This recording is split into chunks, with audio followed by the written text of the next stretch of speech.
happened last week with all those questions we had for him, and he's not going to be able to answer them this week and the new ones. I wanted to ask him about how the tasting thing went. I purposely didn't ask him the beer thing this weekend. Oh. I purposely didn't ask him in the chat because I figured we would talk about it in person. Yeah. I guess I can ask him now, though. In poison. All right, Dan. Paper.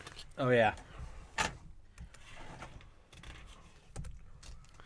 Let me fire up the old streamerooski here, This Dan. is what I got for my notes. All right. Yeah. That's like Will Martha notes, too. I took a lot of notes. This is 158 or 187? 180. You got to change the title. I think it's 188. Oh, that's right. 188. I Episode. usually try to remember to do that beforehand. It's 188. 188. 188. Which is neat because the episode's on the order 1886. Oh, yeah. Oh, yeah, it is. That's adorable. I wanted to, compress my notes and put them in an order that I wanted, but I didn't have a chance. Psh. So I said, fuck it. Fucking the butt. All right, we started at 80 followers tonight. I like to keep track each week. Hopefully we get a couple, huh? We're going to sure try, Dan. I'll tell you that. I'll try to use these magical funny fingers in here and see if I can make a couple more laugh tonight. Funny fingers. Funny fingers, Homa. You know? Episode 188, the order 1886. It's almost like it's planned.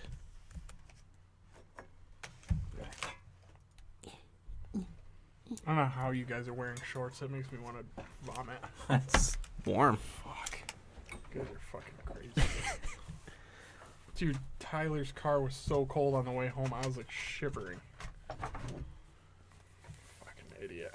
Drives in the cold, does he? Yeah. Well, he sweats like a pig. No matter what. Good for him. You know? Tyler. So. crap.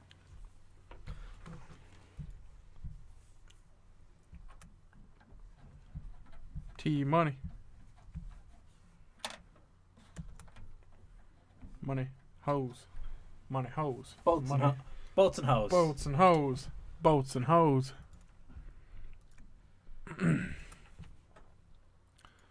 Boats and hose. Boats and hose. Woo! All right, shall we? Let's do it. Yeah, fucking hit it, Dan. All right. Corey and his fucking jaw. Is he gonna watch? I don't know. I hope so. Maybe he can. least? Yeah, he should at least type, right? Yeah. Chatter. Thumbstick Athletes just went live. Boats and That's probably hose. what my email is for too. All right, here we go.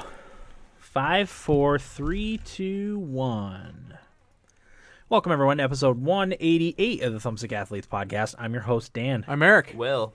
Corey is not with us again. He's on the injured reserve for this week's episode. Joining Patrick Kane. Joining Patrick Kane, yeah. Hopefully he's back with us next week. We'll find out how he's done on his 4 in February. I had a few questions I wanted to ask him. I wanted to talk some more Hearthstone with him too, but that'll have to wait till next week, hopefully. Today's episode is going to be on the Order 1886, the PS4 exclusive. Will and Eric both played that, right, fellas? Oh, yeah. Yes. Which is nice.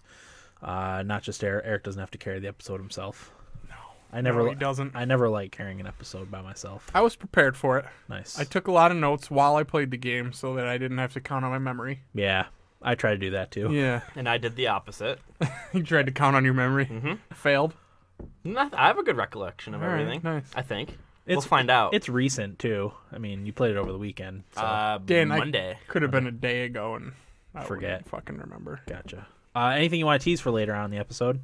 Yeah, I bought Pro Evo Soccer 2015 for the Xbox One Ultimate Game Sale that they had going on. I bought that in Alien Isolation. I did not play Alien, but I did play a lot of Pro Evo. Uh-huh. I played some more Super Mario Galaxy 2, and I think that's it other than the order. Very nice.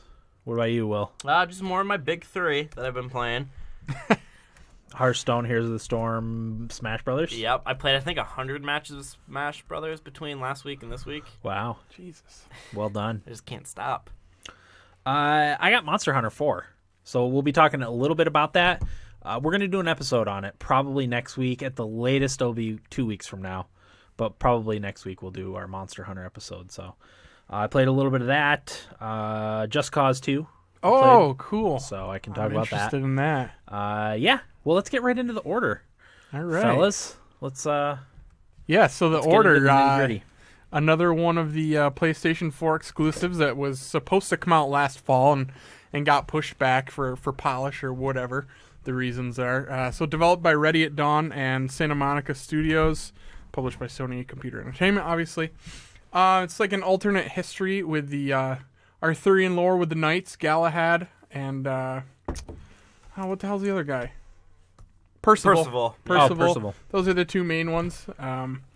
Yeah, and they're set in London in like a steampunk kind of world, but there's like futuristic weapons, which was one of the big draws of the game when they were first announced it. Mm-hmm. So yeah, we talked a little bit about this last week about the negative press that the game had been getting for game length, mostly game length, right? Yeah. Yeah, that's what I gathered. Yeah, maybe a couple other things here and there. Just to answer that question right off the bat for me, it took me about 8 hours to complete. I did look around for there's really not many collectibles. There are some like audio logs that you can collect. Mm-hmm. But other than that, there's just like newspapers and like pictures that you can look at and flip over, and they don't give you too much towards the story, really. Nothing fancy. No. So yeah, it took me about 8 hours. I did it in, I want to say, 3 sittings because I kind of had to split my play up a little bit. I really would recommend if you're going to play this game to do it in 1 sitting, if you can. Mm-hmm. 2 maximum. And I would also recommend to play it at night with some candles lit and no light. With a little mood set. Yeah, it's funny because that's what I did the first time I played it. Mm-hmm. My fiance comes down the stairs and she goes, "Oh, I see you set the mood for your video games down here," insinuating that I don't romance her. Which is bullshit. But anyway, I did. I set the mood for myself with the Order 1886. It's my newfound way that I love playing video games, and I felt like this one especially fits that. And it's not even that it's like that scary. Right. It's just kind of a dark, weird feeling, I guess, to the world. Mm-hmm. Would you agree with that, Will? Yeah, definitely. Okay. Did you play any at night? I did the first time. Okay. And like you, I beat it in 8 hours. I would have beat it in 7, but I had issues on 2 parts that I kept dying on. Okay. Which took me about an extra hour of gameplay. But all right. So we'll talk about that a little bit. yeah. So anyway, it's a third-person shooter with some cover mechanics, and they had talked about before the game came out how they wanted to give it like a cinematic feel, like a film kind of. And they did. They really did. It's, I would say, the best-looking game I've ever played. I would agree. It's the best looking game I've ever seen, I think. It's fucking incredible. Yeah. How the good the graphics are. were unbelievable from what I've seen. That's pretty unanimous with everybody. Yeah. For any faults that anybody has pointed out for the game. Graphics is not one of them by any stretch of the imagination. So we'll get started with there. I took notes while I played the game, like I said, and I'm going to just go down through them. I wanted to have them in an order, no pun intended, and a specific order and kind of a little more organized, but I did not get around to doing that, so I might jump around a little bit. No problem. First one, as I said, amazing graphics. You know how games nowadays like Drive Club, and I think Last of Us had it, and maybe Infamous have a photo mode? Yeah. If ever a game deserved photo mode. Oh, it didn't get a photo mode. It does not have a photo mode. It'll get one eventually, I'm sure. It should, because my God, you could take some awesome pictures. Yeah, this game looks great. Yeah, like I took some screenshots while I was playing it. They didn't come out as great, and I think that's because they did like such a cinematic thing with it. They come out kind of blurry. I don't know. It was kind of weird. And sound design and voice acting were fantastic, I thought. Oh, definitely. Soundtrack, also awesome. The music was very fitting for the game and really built an atmosphere, I thought. Yeah, music for games is underrated because sometimes people don't really pay attention to it, but it really helped build the mood for It did. specific parts of the game especially. It did. So I said it's an interactive experience that I felt that I was a part of the entire time, and I actually kind of enjoyed the split of the gameplay between cinematics and actual gameplay, I guess you would say. To me, it felt right, and it felt like it fit. I would say like some of the pacing was a little bit slow at times, but for me personally, it wasn't ever really an issue. Yeah. I don't know why. That seems like it's been an issue for some other people. Yeah. Listen to other podcasts talk about it. The length was perfect, I thought. For this kind of game where it's very cinematic and there are large chunks of time where you're not playing it, which is not something I'm ordinarily into. Like Final Fantasies have always had a lot of cutscenes, and like Metal Gear, I've never really gotten into that stuff. This had a lot of cutscenes in it, and I never found myself being like, Jesus, will you just let me play it? Yeah. Because I felt like it flowed nicely between gameplay where you're shooting in third person and covering from fire, using the different guns and doing that stuff, and it just kind of went into a next cinematic. And I guess I never felt like I wish it had let me play more. I kind of enjoyed just watching what was going on at the same time. And that helps with the way they set the mood. Like you were into the story and the characters and stuff, right? So that helped. It means something to you when there was a cutscene. Yeah, absolutely. I thought the characters were great. Yeah, definitely. Galahad was an awesome character. He really was. I really liked all the knights that they focused on. Honestly, all the characters were fantastic. Like the villains were really good. Is it the Chancellor? The Lord Chancellor, yeah. The Lord Chancellor, like I ended up just really not liking him pretty much right from the beginning, and it's just like you really get a feeling for how you feel about these characters. Him and another character, because I don't want to spoil it. Yeah. I got the feeling like this guy does not seem straight with me here. Yeah. So yeah, they definitely did a good job with that. Yep. I said, as far as the ending went, I was satisfied with the ending. I didn't think it was fantastic, but it left me wanting more. And being that this was like a AAA Sony exclusive, everybody seems pretty unanimous that they are going to have more of these games. Yeah, I was going to say I read a few reviews on it just to kind of familiarize myself with the game, and one of the reviews I read specifically mentioned that they thought it set up very nicely, and for another one, and it left them wanting another one. I was left wanting another one. Yeah. And I said that when that next one comes out, it's a day one buy for me, for sure. There's definitely some loose ends that they can tie up, and it sets up real nicely for sequel. Oh, yeah. I would say to people, if you don't ordinarily watch the credits at the end, make sure you stick around for the credits, because there is something else that you should see. It's what basically sets it up for another that's game. what sets it up for the next part. Yeah. Nice. So moving on. On to guns. I wish that you could choose the gun that you use more often, because some of the guns were pretty cool, but you really only got to use them like once. Yep. Is it the incinerator? Is it the one that you shoot the thing? And You then shoot the gas and then like make it explode. Yeah, that's the I incinerator. heard about that one. Did I only use that once I or think twice? I think there is one one time you can pick it up in chapter 9. Okay. And the other times it's like They only give it one. to you, Yeah, right? they give it to you. Right. So I do wish that you got to use some of those guns more. I think it would have been a little more fun. But at the same time, I enjoyed the normal guns too. Me too. I don't know, just like the assault rifles and the pistols, I thought they felt really nice. And they sounded great. Like the sound design was fantastic. This is where, I don't know. Okay, the half-breed fights. They were okay. I thought the half-breed fights could have been better. This is actually one of my biggest complaints. I thought they weren't very good. Yeah, I could definitely see that. They're not hard, first of all. They built them up like these werewolf half-breed fights were going to be awesome and epic, and then when you get into them, it felt so easy and not fun. There's two kinds of half-breed fights, we should say. There's ones where you're like in a warehouse, so it's kind of the same setting for all of them, which was stupid. Like wherever you are, it just makes the half-breed fights look the same as the last ones you were in. Yeah, I should say weird. The hand-to-hand ones I liked a lot more. The QTE ones. Yeah. So did I. Okay. I liked the quick time event half-breed fights, which were actually against elder half-breeds, which are like bigger, stronger half-breeds. with QuickTime events, for whatever reason, I have found in video games that I actually like QuickTime events. See, I hated them until Tomb Raider was the first game I felt that did them very well. Okay. I hated them in the Assassin's Creed games whenever you were killing animals. Well, that game's just fucking janky anyway. I think that's part of what it was. Tomb Raider I thought did them well, and I didn't play the Did you play Rise? No. Okay. I'm going to. You should. See, with me with QuickTime events, I feel like if I know that they're in the game ahead of time, like I have no issue with it. But if they're like shoehorned, like in Battlefield, like they were for one of the campaign missions, I didn't like it as much because it catches me off guard. But when I know that a game's gonna have QuickTime events, like I'm prepared for it. And I don't think I failed a QuickTime event during the game. Like they weren't very hard. Yeah. I didn't think.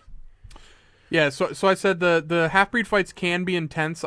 And for whatever reason, even though I guess you're not really taking as much part in them with the QuickTime events as you were when you were shooting the half-breeds, I felt like those were a little more intense and scary than the actual ones where you're shooting a gun.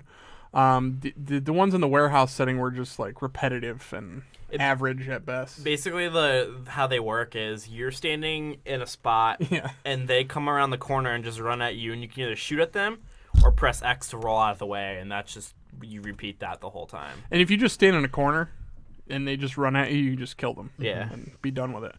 You do have to run over to them after you shoot them enough and hit triangle, and it like jabs them. Executes them with your knife. And like I said, they weren't hard, which kind of made it less scary. Yeah. Where I felt like Will said, they kind of built it up as that was going to be a bigger part of the game, was hunting these half-breeds. And it just really wasn't. Yeah. You know, it's in the story, but it wasn't you necessarily hunting them and killing a lot of them. There was like maybe 2 or 3 times in the entire campaign that you would Yeah, fight I'd say them. total you probably killed 7 in warehouse setting and 2 in QuickTime events. Yep. So you would have thought more. Yeah. It's you kill mostly men and soldiers or Okay. rebels, I guess. Yeah. So here is where my notes start for when I was playing through the game. So to start, I said it had very slow pacing to start off. I'm not sure why they decided to make you walk so damn slowly through the prologue. I know, right? Right? Like, I'm sitting there, I'm like, there's got to be a sprint button here. I'm just fucking retarded and I don't know where it is. Yeah. But no, that's just how they set it up, and I was a little frustrated with that at first because I had heard that it was, the pacing is slow. So I wasn't thrilled with that right off the bat, but there does end up being sprint, so don't let that get you too down. Yep. I said I was immediately drawn into the world and the story just solely by the look and the atmosphere of the game. Like, it's incredible how that game looks. Yeah. Oh, yeah. I thought the cover combat worked really well. I thought it was smooth and the gunplay was fine. I've heard other opinions on that, and I really don't know why. Yeah, no, I agree with you. Even though, as I mentioned, like I had 2 issues with 2 different combat scenarios where I kept dying, like I thought it worked perfectly for me. There was one time where it was one of the more frustrating and repetitive levels that towards the end of the game where it's a stealth mission, and I was like sneaking along some bushes, and a QuickTime event popped up, and I just wasn't ready for it because I didn't think I was in a proximity with the enemy that I needed to be in, and I timed it incorrectly because you had to time it just right, and I ended up getting killed and had to like kind of restart. That was frustrating, but really other than that, I didn't have many problems with the cover or anything like that. No. I thought like when you moved to the left or right, the camera usually went with you. When you aimed where you wanted to when you popped up out of your cover. I thought it was pretty well done. The one thing they probably could do better is, you know how Gears of War, I think you would hit X to move to the next cover? Yeah. They could add that. To bounce from Right. one cover to the next cover. Right. They could do that, and They I think had it'd be a lot better. They had something sort of like that. It's Did just they? you had to press 2 buttons to do it, and I didn't feel like it ever. Okay, I didn't even know that was in there. I think it was hold down L1 and circle. Okay. Or maybe it's L1 and it's one of the trigger buttons, and then X or circle. Cool. But I never did it. See, but again, like Gears of War made it so easy. Yeah. Exactly. You hit X Yeah. in the direction you want to go, and you're still in cover. Yeah. So yeah. Let's see. The slow motion gunfight scenes were pretty cool. There's only a couple of them, but you know how like in a Call of Duty or sometimes in Far Cry, you'll bust into a room and it breaks the slow motion. You have to shoot a few guys before they kill hostages or whatever. There were a couple of those that were really fun. Let's see. I enjoyed the first experience with the half-breeds, even though I thought it could have been set up better. Yeah, and I said it could have been harder and less repetitive, so I mentioned that a couple times in here, it turns out. The characters were really interesting, each with their own personality. I thought it was kind of cool to see Galahad. I think he kind of like transformed to a lot angrier by the end of the game. Oh, definitely, yeah. And like just kind of run down and beaten down. It was kind of cool to see him transform, where in the beginning he was like this leader of men and just Calm and cool. Yeah, calm and collected, and by the end he's just like kind of frazzled and he's like just fuck everything. Oh, Pretty wow. much, yeah. That's kind Yeah. of neat. I definitely liked how like the four knights interacted with like Izzy and Lafayette and everything like that. I thought they all were very. I liked their dynamic. I guess I Yeah. should say. Yeah, really good relationship building and just character building overall. Dan, you would appreciate it, like some of the historical stuff in it. Yeah. Nikola Tesla, Uh-huh. he's in there. Oh, He of runs course. a test lab where they build the cool weapons and things like Yeah, that. his thing was electricity. Okay. That was his See, I don't know any area of of study. Yeah. that. Okay, I knew I had heard the name before. I didn't know what he did. Yeah. But yeah, so he builds weapons and he gives you an instrument to like break electricity. That makes sense. Yeah. Yeah. So that's cool. But he was a cool character too, and his test lab was awesome. I said it's a place I would love to visit. Nice. So, let's see. I said that I think I allowed myself to get immersed into the experience, which made the large lapses of actual gameplay acceptable for me. Like, maybe people were expecting some. Maybe it's good that I saw the shitty reviews before I played it. Yeah, so you knew what to expect. Well, not even that, because I didn't read a lot of them. Right. Maybe my expectations weren't as great going in after I saw the reviews that it was getting, the scores at very least. Right. But I thought that the story and the setting was so cool that I just was like totally into the whole experience of the game. Mm-hmm. That when I wasn't playing and shooting things, I didn't care. Same, Even when I yeah. was just running through sewers or towns, whatever it was, like it did not bother me at all. I wasn't taken out of the game by watching the cinematics at all. So I said, whenever I play something like this game or Heavy Rain, which is one of my favorite games ever, or Beyond Two Souls or Rise, I try to get into that mindset of accepting like what the creators of this envisioned for you when you're playing it. And I do my best to accept that. Yeah. And realize that it's not like this isn't just a video game. Like, it's a video game as art, which we talk about a lot. This game is perfect for that. Like it is. It's like a movie. Mm-hmm. But I at the same time I did feel like I played a role in that. You know, whereas in like Beyond Two Souls I really didn't. Right. You remember when we did our review for that game, like I was not into that. I felt like that was nothing more than a movie. Right. It was not an interactive game like they kind of, sold as. It was a movie where I felt like in The Order, I actually was playing a game, but a game that was very much like a movie. Yeah. I don't know. No, yeah, you're right with that. Did you play Beyond Two Souls? I haven't, You no. didn't? Okay. I'm waiting for it to go on PlayStation Now so I can play it. Who knows when that'll be, but... You shouldn't.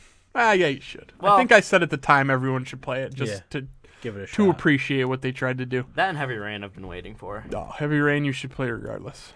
So good. A smaller thing, I thought that the lock picking mechanic was the best one I've ever used in a video game. How is it different from the other ones?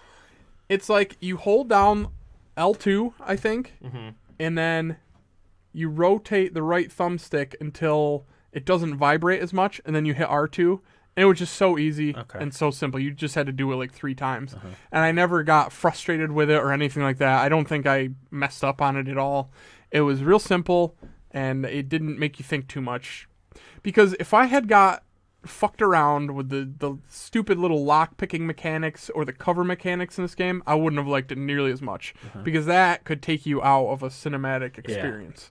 So I thought that was really well done. Just something that I picked out of it. And then I said, did I mention the graphics? Yes. Yeah. So good. Yeah, I said the gunfights were really fun. There just are not enough of them. It was So do you think for the next game they should go more action heavy? not too much. Not too much, just a But little yeah, bit. they should add more of it because the gunplay was fun. Like the guns were cool. They should let you, or at least give you access to the guns to some of the cooler guns. Like pick your weapons before you go out on a mission. Yeah, type of thing. so something along those lines, or at least have them somewhere in the area that you can pick up if you look around for it. You know, Yeah. like if you way different, but if you're playing like a Halo multiplayer map, you can go around and if you look around enough, you'll find a rocket launcher. Yeah, like what I you want to need. be able to walk around and find the incinerator gun and just use it, Yeah. or the detonator. You know, whatever. So yeah, the little more of the gunplay would be nice. This only happened once, but I thought this was really cool too, where they used the touchpad for the PS4, the DualShock 4, as an SOS signal. Oh. Like you hit it or hold it down to send an SOS. Only happened once, and it was really brief, but I liked it enough to put it in my notes. So, I actually found the game's linearity to be a nice change of pace from what most of today's games are. Like super open world. Yeah. I just like It's funny that you say that because Lord of the Rings: War in the North is kind of the same way, and that was actually something that I liked about the game is I didn't have this big huge world that I had to explore. I could just play the game and experience the story. Yep. And it, like you said, it was absolutely a nice change of pace. So I know Yeah. where you're coming from with that. It really was. Like like Dragon Age for me, as much as I like that game, after 20 or 25 hours, I'm just like, all right, like I have too many fucking things to do. Yeah. Like I just can't. I can't do it. Where this, I was just like, all right, I know where to go. There was only one time where I didn't know exactly what to do, and I figured it out. But Do you remember what part? yeah, when you're in the like train yard, Yeah, that's right. yeah, you have to push Exactly. the cart. Yeah. I could not fucking figure out what to do. I was walking around like an idiot. I'm like, Yep. what am I supposed to do? I was like trying to follow the character that was with me. Like, is she gonna lead me to where I'm supposed to be going? And I'm like, just, I was getting so pissed off. But that was the only time that happened. If that happens to anybody else, if you play this game, switch the lever, and to the left is a cart you have to push in the train yard, and then be done with it. Yeah. So I actually did enjoy the linearity of it. Kept me focused and kept me engrossed in the cinema that was going on. Already talked about that. Oh, another small touch that I really liked that I think other games could use, especially like a Battlefield Online or something like that. When you kill an enemy, a little red X pops up. Because when you shoot them and you just get like a hit on them, it's a white X. A small white X will pop up. But when they're dead, you do the kill shot, it's a red X. Yeah. So you know they're dead. Because there were times where enemies are like swarming in waves and things like that. And it could have been frustrating, you know what I mean? But it feels like you're making progress or something, you know what I mean? Really? I didn't know that. Yeah, you I didn't notice I that? didn't pick up on it. Oh, I loved it. I thought it was great. I think a lot more games should do something like that. Yeah, plus if you're shooting something and something is in its death throw and you don't need to be shooting it anymore, at least you know that it's Yeah. Well, dead and you don't have to keep shooting it. it was big for me with the heavily armored guys that carry like the detonators or the shotguns because they're a pain in the ass. They are. And like you kind of have to focus on them because if you don't kill them, they're just gonna fuck you up bad. So it just basically came down to I would throw whatever grenades I had on me at them, and then just hold the trigger down as best I could. And as soon as I saw that red X, I was like, "Fuck yes, I killed that bastard." Otherwise, I wouldn't really know. Yeah. So I really liked that. Let's see. Just searching the basement of the London hospital with a lantern was really scary Yeah, what? because all you have is this lantern. I don't even think you had a handgun at the time. No, you didn't. And you knew there were the, You knew something was happening. yeah. Like, There was something around. yeah, there was something around that you're kind of looking for, but you only had a lantern, and it was pitch black, and it was really terrifying. And that was just one of those times where it just set the atmosphere and the mood so well. Let's see, another sequence featuring Galahad, Igraine, and the Elder Half-Breed, the first Elder Half-Breed that you meet in the hospital, Yeah. was so good. That was. I thought that was an awesome scene. Just a great sequence of events. The visuals as you rappel down the side of an airship when you play this game, or if you have played it, you'll know what I'm talking I about. watched a little part in the airship. Did you see the part where you're rappelling down the side No, of it? I didn't. That was see cool. part. Like, it's just one of those times where I just stopped and I was like, this is so good looking. You know what it looked like to me? It looked like a really well animated movie, like a Pixar movie. Okay. You know, like obviously not a Right. kids cartoony, but it Yeah. looked like it was a Pixar movie with really good graphics. Right. So after I beat the chapter on the airship, it says I stopped after 4 hours, and I really couldn't stop thinking about the game, and I just wanted to go back and finish it and play through it because I just wanted to know what happened, and I was really into the characters, like I said. Oh, I even pointed out in here that I hated the Chancellor. And I don't even think they really... Like, I think you can tell that he's supposed to be kind of an asshole, but I don't think they try to make him a villain. Do you think?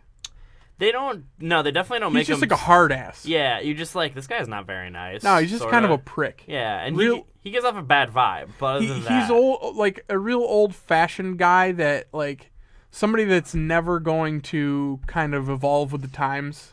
Real old-fashioned with how he deals with the order and, like, has to follow the rules very strictly even if there's a reason for him not to. Letter of the law. Yeah. And that was a little frustrating.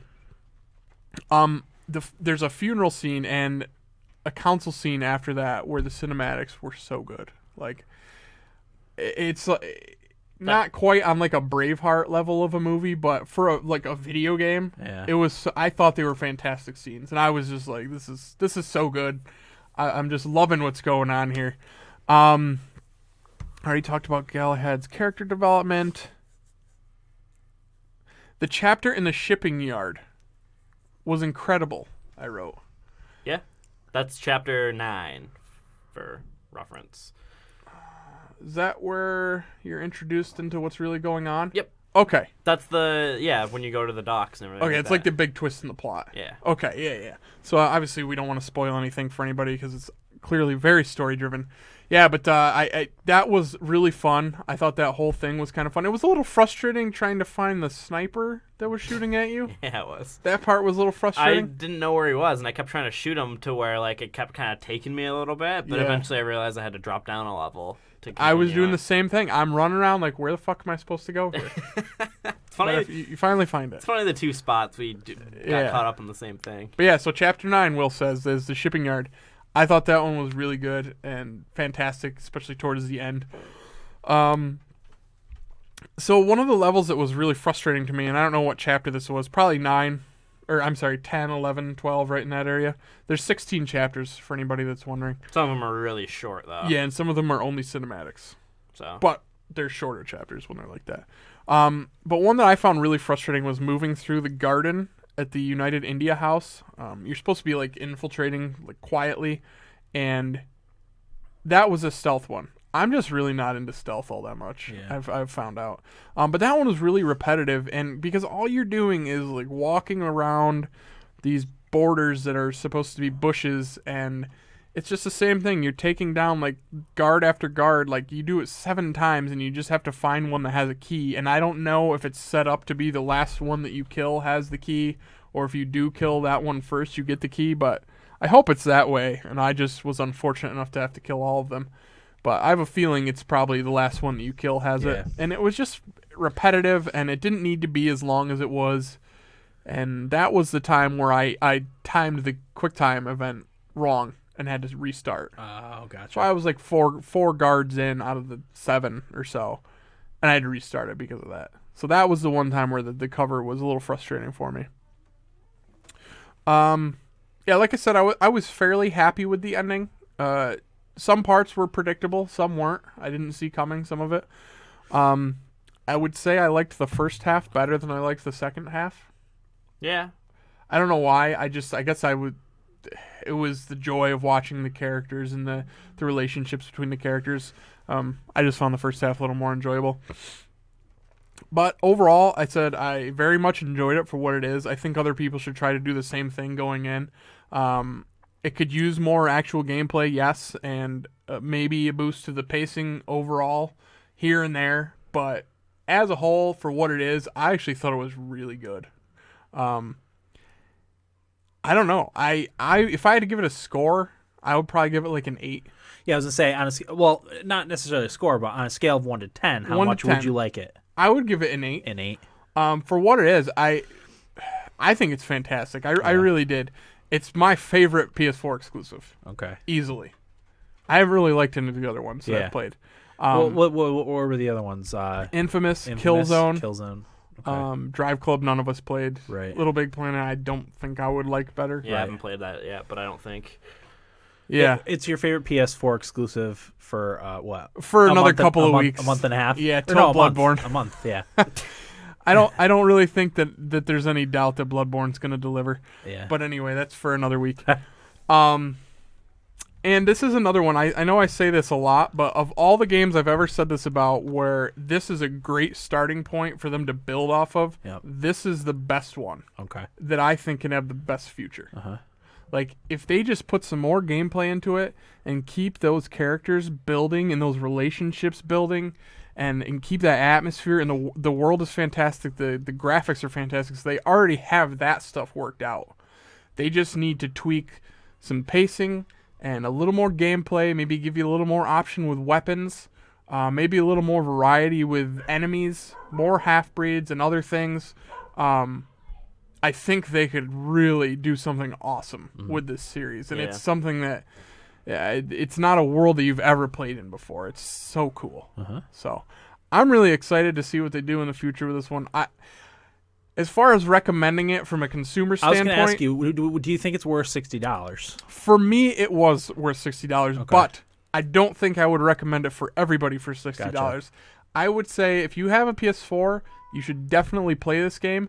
But if you are at all skeptical, like if you've played Heavy Rain, Rise, I know that's Xbox One, but if you've played it, or like Beyond Two Souls, and you've liked those games at all, I would say you're probably okay to do so. Uh-huh.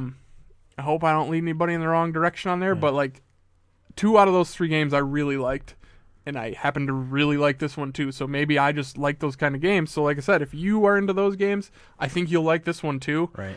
If you're at all skeptical, wait until it goes on sale. It will go on sale at some point. It will. I don't know what the sales figures were like.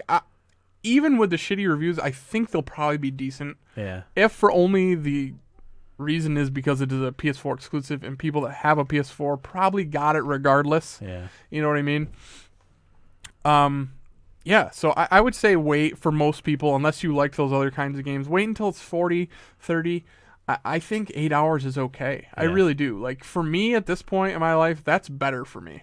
It really is. Like, with the time constraints and, like, trying to play all the games and everything like that, having a fiance and a job and all of that shit, like, 8 hours was good for me. If this game was any long, I think it was a perfect length for this game. I was gonna say if they like put anything else into it, it would have felt more filler. Like to me, I thought the story how it was concise and good enough for me to enjoy it. Yeah, I really did. And I can see where people didn't like it. I can see where you could point out the faults, but I didn't think the faults were nearly as bad as other people did. I really didn't. I really enjoyed the game a lot. Totally happy with it. I'm fine with spending the $60.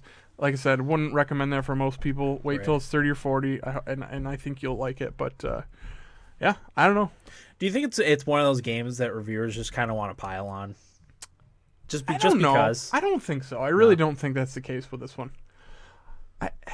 Me and Eric talked about this, and I said that the game, once the review or the length of the game got out there, I think the game was doomed in reviews. Yeah. In a way. Yeah, whoever the asshole is that put his playthrough up of 5 hours or 5.5 hours, whatever the case was, That's impressive. Yeah, he was rushing through it. First of all, I can't clearly rushing through it, not looking around at all. And like I said, there's not too many collectibles, but I did want to look at the stuff that was lying around to look at, just because. You Yeah. know what I mean? Like I said, the game looked great. Or even admire the scenery a little bit. Exactly, and there were a couple of cool little tidbits that they put in there. There's a Sackboy doll. Did you find that? Yeah, I did. Sitting on a shelf. I took a screenshot of that, and there was something else cool too, and I can't remember what it was. But just a couple things like that, like that he missed out on. When I found Sackboy, I was like, "Yeah, fucking Sackboy, that's awesome." Nice.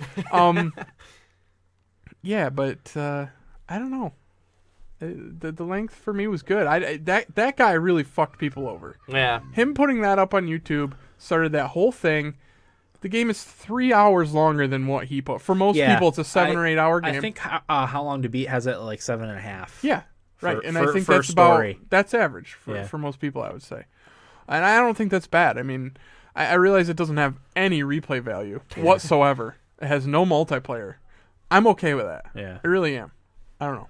Call me crazy. I'm glad they didn't tack on a crappy multiplayer. Exactly. Yeah. Exactly. And divert resources from the actual game. Exactly. I'd rather have no multiplayer Yeah. and really enjoy the single player experience than have an okay single player experience and an okay. Or a crappy multiplayer. Yeah. Yeah. I don't know. Riz in the chat says average play time right now is around 6 hours. I would argue that. Yeah. I everything I've seen, it's usually at least 7. Yeah. And I don't care either way. This game could have been 6 hours, and I still would have liked it. Yeah. I just thought it was that good and that good looking, and the whole experience overall was totally worth it for me. Mm-hmm. So I'm really happy with it. Nice. Yeah.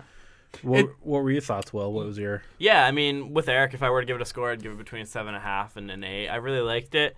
A couple of the things that I didn't like, as I said, was the half-breed stuff. I felt like, I know people wanted more gameplay out of it, but I felt like a couple of the encounters dragged on a little too long. Maybe because I died a lot at those and I had to repeat them over and over again, but I just felt like they just kept coming and coming and coming, and I was like, all right, this is minute 15 of me still just shooting at these guys. Like, I wanted to move on. Mm-hmm. Part of it is because I wanted to get it back to Eric, but I felt, as I said, I felt like some of the combat scenarios dragged out a little too long. But other than that, like, I thought it was fine. Yeah. I didn't understand why everybody hated it so much. I really didn't understand it at all. I couldn't wait to find out what Will thought, so I texted him outside of our group chat. Oh, okay. Because I didn't want Yeah. you guys to know anything. And Uh-huh.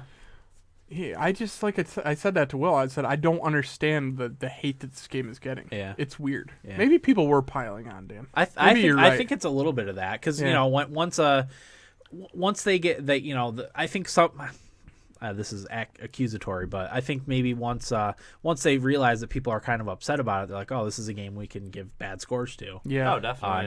And get away with it. It is definitely one of those games that it's going to be split opinion. And Yeah. I've seen that. Like, I look at comments on the reviews, and some people are like, how did you give this game a 5? It was fucking amazing. Mm-hmm. And then the next guy is like, I don't know what you played, but that game fucking sucks. Yeah. Like, it's just one of those games that's going to be split. And for me, I'm on the side of that was awesome. Mm-hmm.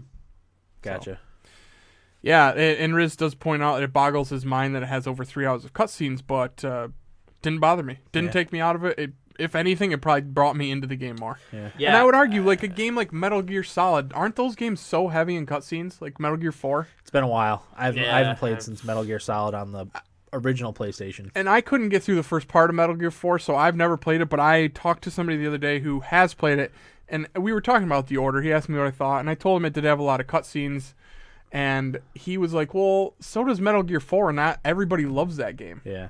And I know that's a longer game overall, but I don't know.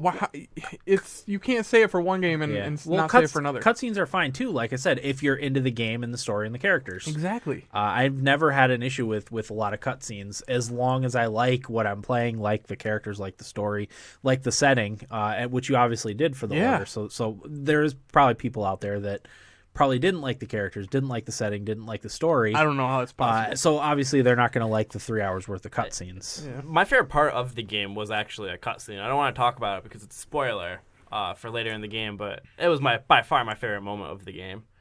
Oh, I know what you're talking about. Yeah, I told you when we... Yeah. Yeah. So, yeah, I don't want to belabor it any longer, but I give it a thumbs up. Wait until it's 30 or 40 for most people, though. Yeah, if you're on the fence about that type of game, probably wait. But if you like the cinematic type games, right? Yep. Okay. Do we want to go into Nibblebits or do we want to take a break first? Let's take a quick break. Yeah, Quick break. Okay. Yeah, we'll take a quick break and be back with our Nibblebits and our weeks right after this. Okay. Ugh. Nice. What time's the next segment starting, Dan? It'll be 40:43. Thank you. Mm-hmm. I think I'm going to start doing that, taking notes while I play things. It works a lot better. Yeah, I try to do that too, but I get so into what I'm playing, I don't want to stop. Yeah. I don't know. I thought this game just had me. I should try. There's like voice note taking apps that you can get. I should do that and just talk and have it right. That's a good idea.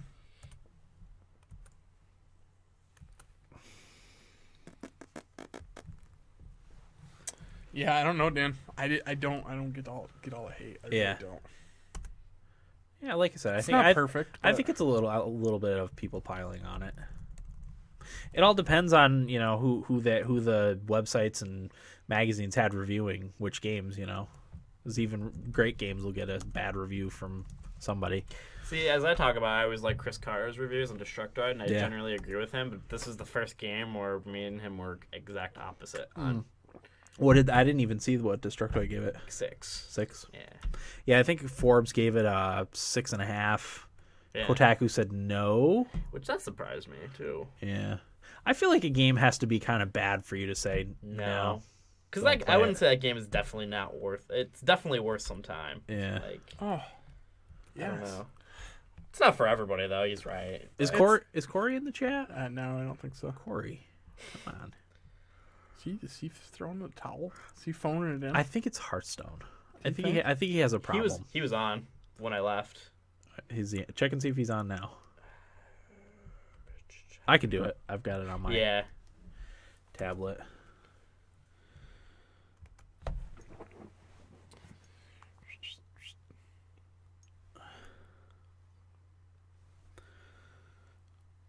I hope I didn't sign out. I hate trying to sign back in.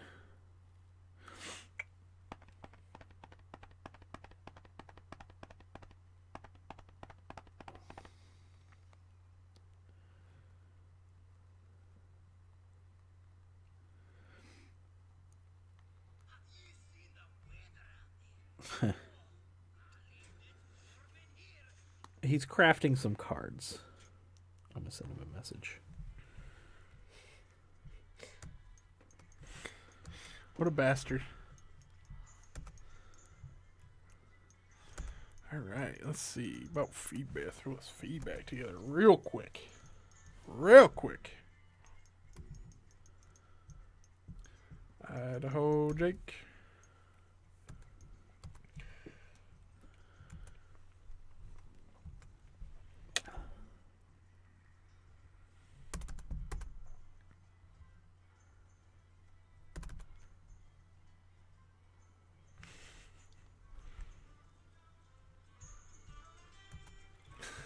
I do like the music.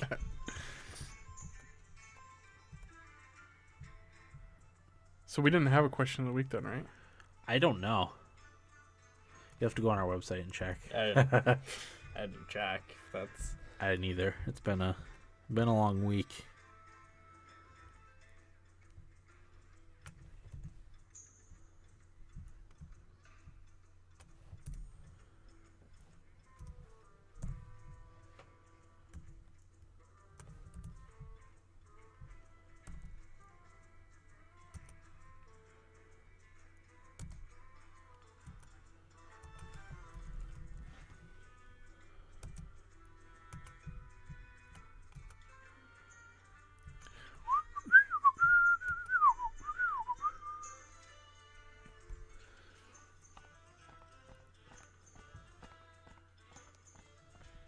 Dan. I gotta get a power supply. Yeah, I really like because I want to play Dying Light so bad. so good. I played a little bit of that actually. Shit, so did I. See, I need to get my taxes done. Do it. Do it on Tax Layer. Just do it, man. All you have to do is enter your information. If It calculates everything for you. If I bring up taxes in front of mom and dad, it's like World War III. Oh, Yeah. because you're still claimed by them. Yeah. So you don't file your own. I asked, like, get to it. Okay. Go back Yeah. upstairs. Back I go. All right, Corey's not. He's like, they caught me.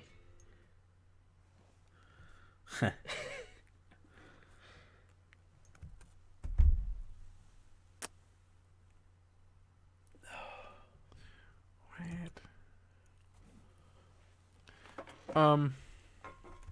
Dan, if you want to get going with it, I can do it while you guys are talking about your nibble bits. Okay. Yeah. Let me I'll start with Will. let me just pull And then up. I'll Start with me, Start with you. and then I'll do Okay. it while you get. Let me just pull up my nibble bits here. Sounds good.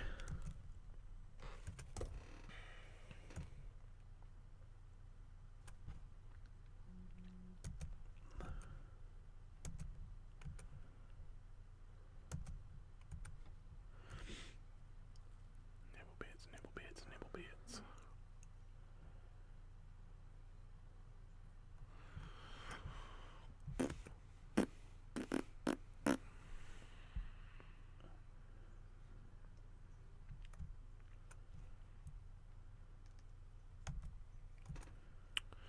make sure that this.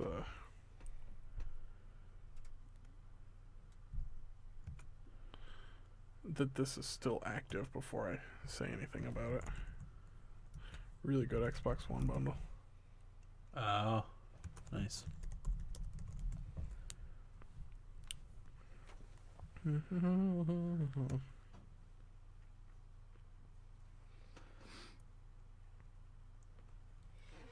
Okay, glad I checked. No longer valid? No. Oh. That sucks. Okay. Good. Ready, Freddy? Here we go. 5, 4, 3, 2, 1. Welcome back, everybody, to episode 188 of the Thumbstick Athletes podcast. I'll take that a little slower this time. We are now in our nibble bits, and then we're going to do our weeks. Eric, why don't you get started with nibble bits? All right, you got it, Daniel. I've got 3 this week. And as usual, these are all tweeted out on our Twitter feed if you're interested in reading them a little bit further. I thought this was kind of neat, being that we're all hockey fans and we're all at least a little interested in the newest NHL game, even though they've sucked the past few years. Every year, I think it might be that year where I buy it. When it gets back to NHL 11. Yep. Yeah. It's the game that we swear off every year but continue to buy. Right.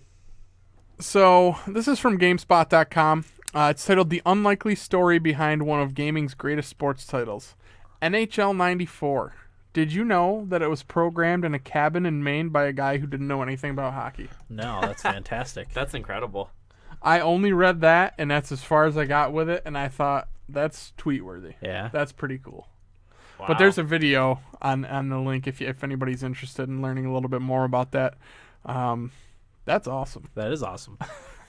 The power of video games.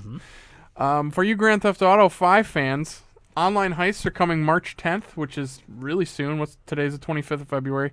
And GTA 5 did get pushed back again, but it's April 14th, so it's not too far off. But I did write. Does anyone still care about the online heists? Yeah, I don't know. I'm still deciding on whether or not I want to get it for PC or not. I haven't quite figured it out yet. It'll be a last-minute decision if I do end up buying it. Like, I know that people are still excited about the PC version. Yeah. But the online heists on the consoles, like, is anybody still looking forward to that? I don't know. I don't know.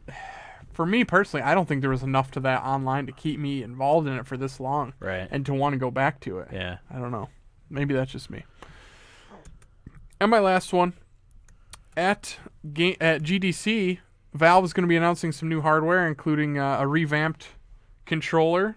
So, do you know anything about this, Dan, or any idea what they might be looking to... The only thing I know is they took out, I don't know if you remember the circle pads. Yeah. They took out the one on the left. So Okay. it'll be a standard control stick for movement. Okay. But I think the right one is still supposed to be like a circle trackpad type of thing, like for mouse movements. Okay.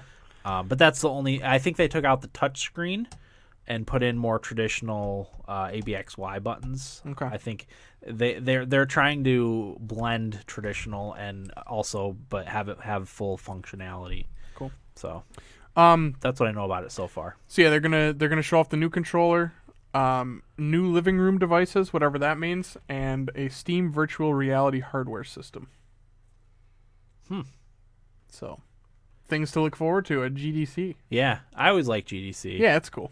It's not as big as like PAX East or PAX or anything like that, but there'll be some neat technology stuff that leaks out from that.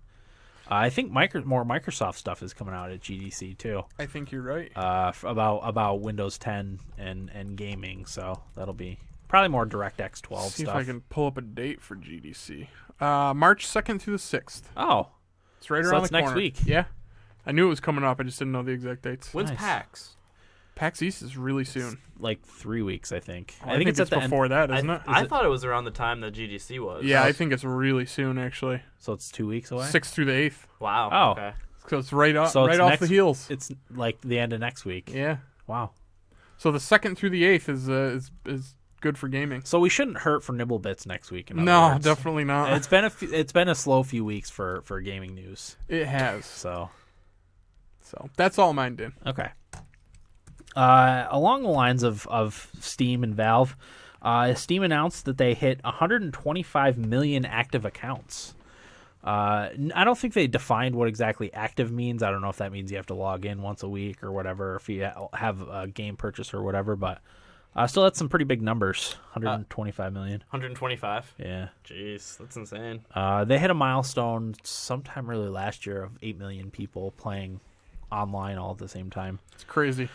I Playing know. games. I know the one game on Steam that everybody I think over 1 million people have been playing at once was Dota 2. Yeah, that's no surprise. That's their big. Dota 2. All the Valve games are big. Dota 2, Counter-Strike, Left and 4 Dead. Left 4 Dead and Team Fortress. Yep.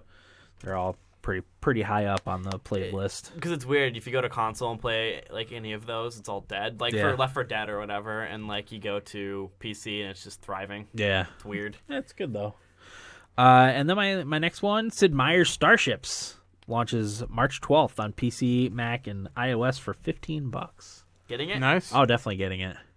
I don't know that much about it, but Sid Meier and Starships is enough to You sell said me. $15? $15. PC, Mac, and iOS. That's awesome. I don't know if that's specifically iPads or if that'll work on iPhones too. I'd never looked into that, but and there's supposed to be some tie-ins for Civ Beyond Earth, so we'll see exactly what that entails.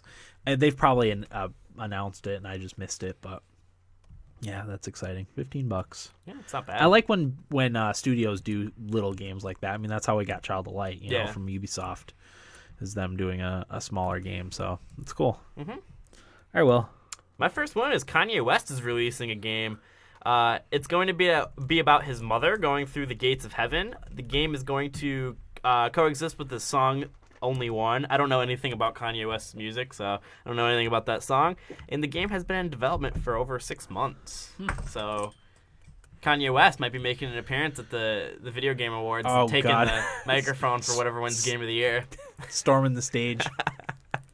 I'm going to let you finish, but my game deserved Game of the Year. The I don't even have anything to say to that. The article's on Destructoid, and there's a radio interview of him talking about it.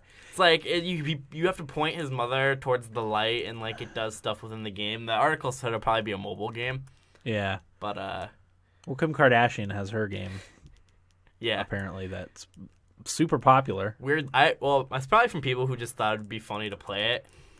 I almost downloaded it for fun, but You should do a full report on it next week. I could do that if it's free. Still, I'll do it. Yeah, I'm sure it's free. It's got microtransactions. There's no doubt. Okay, I'll download it and check it out Yeah, for the good of the podcast. for the good of the pod. It's always how I justify my Call of Duty purchase. For the good of the pod. On to more bright news is fans are making a Mother 4 game. I don't know if you saw this, Dan. I know No. Eric hasn't played any of the Mother games. I don't know what Mother is. It's Except a Earthbound. Danzig song that I really like. It's Earthbound. Oh, Yeah. never played that either. Japan, it's known as Mother. Mother. Oh, yeah. okay. I didn't know that. And Corey's the other one who played it. Me and him played the third one a little bit. I don't know if you did. No. No. Okay. Well, we had to get That was that the one that was supposed to be Nintendo 64? Or was that one canceled? that one was not. It wasn't. That was the first one, I think. Maybe not. No, Nintendo 64 would have been after the Super Nintendo one. This one was on Game Boy Advanced, I'm pretty sure, okay. and it never got ported over, and I had to download the game, and some company translated it for free so people could play it, and I got that, and that's how I played it. Gotcha. It was an involved process. But fans are making a Mother 4 game. Some of the gameplay, it looks exactly like a Mother game. It's going to be free, and they're not accepting donations because I don't think they can. Right. And a lot of the comments in the Kotaku article were saying, I want to give people these people some of my money because they're doing this, and this is really awesome, but they can't get any money off of it. Yeah. But it's free, so I'm going to download it. It's going to come out in the summer, apparently. Is it going to be run on an emulator? That I don't know. The article didn't say. I didn't go to the website. Probably should have. Get more information on it. That's fine. But it kind of gets me excited. I want to go back and play through Earthbound and then try and play Mother 3. Because a lot of people talk about how Mother 3 was very emotional. I don't know if Corey beat it. He might. I wish he was here. Yeah. But, yeah. That got me excited. Yeah, they were supposed to make one for Nintendo 64. It was going to be Earthbound 64, I think. Yeah, and I saw it was all 3D. It was kind of like Super Mario. Yeah, but I think It they was ended up Earthbound. canceling it. Yeah, you're right. Actually, I do remember seeing that on YouTube, videos of the canceled footage. Mm-hmm. But And it sucks that series kind of is dead. Yeah, it was a good one. It's got a very, very vocal minority of people that love it, though. Yeah, Earthbound's on the Wii U. I have it. Yeah. I have to go back to it at some It's point. That's all I had, Dan. Okay, how's your week, Will? Not a whole lot. The biggest thing that happened during my week was, going to get a haircut, which, funny, I saw Eric when I walked in. Oh, We were sitting there getting our hairs cut. nice. Walked in, looked at the barber, and I looked down, and I saw Eric just sitting there smiling. I was like, this is perfect. Shit-eating grin on my face. Nice. So it made, the waiting go by a lot faster. Yeah. We talked a little of the order and, stuff like that. And also I had an interview for a job, phone interview for Wegmans, so hoping I get a job so I have some money soon. I looked at my bank account and I was like, ugh, Depressing. so sad. I went to the bank today to put money in because it was so low, because I had some money in my wallet. I was like, ugh. But yeah, other than that, I haven't done a whole lot. I've been working on the order and my big three as I've coined it. But that's it, though. Very nice. What about you, Eric? How's your week? Not bad, Dan. A little disappointing with Arsenal today in the Champions League. Lost at home 3-1 against a team they have no business losing against, especially at home. So that was frustrating. I got sucked pretty heavily into a game I'm going to talk about later on. So that was fun. But I don't know. I don't think I did too awful much else. Still been really into It's Always Sunny in Philadelphia. I actually started watching Workaholics again. Love that show. It's really funny. Yeah. It's really funny. I can't remember what season I started watching. I want to say it's 3, but there's a scene where they do their first acid trip. Or not a scene, in the whole episode. Was that when they were in the office the whole time? No. And the robbers No. that were actually the IT guys? No, I know which one you're talking about. No, it was Okay. not that one. They end up going to a hotel. They had set up their house to be acid proof, is what they called it. So they put dog collars on to shock them if they tried to leave the house. And they put bubble wrap on the corners of the couches and stuff in case they bang their head on them or anything like that. So they had acid proof the house. Well, it ended up that the one Anders had to go close a business deal at this hotel at this party. So they ended up his buddies ended up showing up there with the acid, and it just kind of turns into this clusterfuck from there. But that show is really funny. It is. I didn't It's very realize how good it was. Yeah. But yeah, I think that's really about it, Dan. Okay. Played a lot of video games though Nice. to talk about. Yeah, I played a fair amount of video games myself. The only thing I did this week is I went to Buffalo for the Sabres-Predators game. How was it? It was good. It was a lot of fun. We went to the Pearl Street beforehand, we I was always wondering do. if you did. Yep. I got the Ditch Digger burger, which is the burger with onion rings and bacon and barbecue sauce on it, and I got the Street Brawler beer, which is the oatmeal stout. That's a hefty one. It's a good one. It was perfect because it was frigid up there. Yeah. They were having wind chill advisory. It was probably 20 below zero with the wind chill and stuff. Were you in shorts? No, I didn't. I wore pants. I'm glad I didn't wear shorts because especially walking out of the arena after the game, Dude, Yeah. it's it was awful. unbelievably cold. I couldn't feel my fingers when we got back to the car, and I'm usually fairly good about that sort of stuff. So Yeah. the game was good. It was very close. Buffalo scored. It was at right before the end of the second period, and I was like, oh, because I told Eric I was afraid they were going to lose. I really was. Big afraid. Huts was in that. It wasn't his fault at all. He actually played pretty well. Buffalo scored a nice goal right before the end of the second period. You just got the feeling. Third period, I had the feeling before like I said, when I found out, I had the feeling we were going to lose. It just set up for Too a perfectly. game that Nashville was going to lose. So I was like, oh crap. So they had gone 0 for 5 on the power play, and they got a power play. I think it was 5 minutes left in the third. And I was like, well, it doesn't matter because Nashville can't score on the power play anyway. They had controlled the game, most of the game. I think that the whole game Buffalo had 17 shots. So yeah, In Nashville. that's a lot. And they I think through 2 periods they had 7 shots.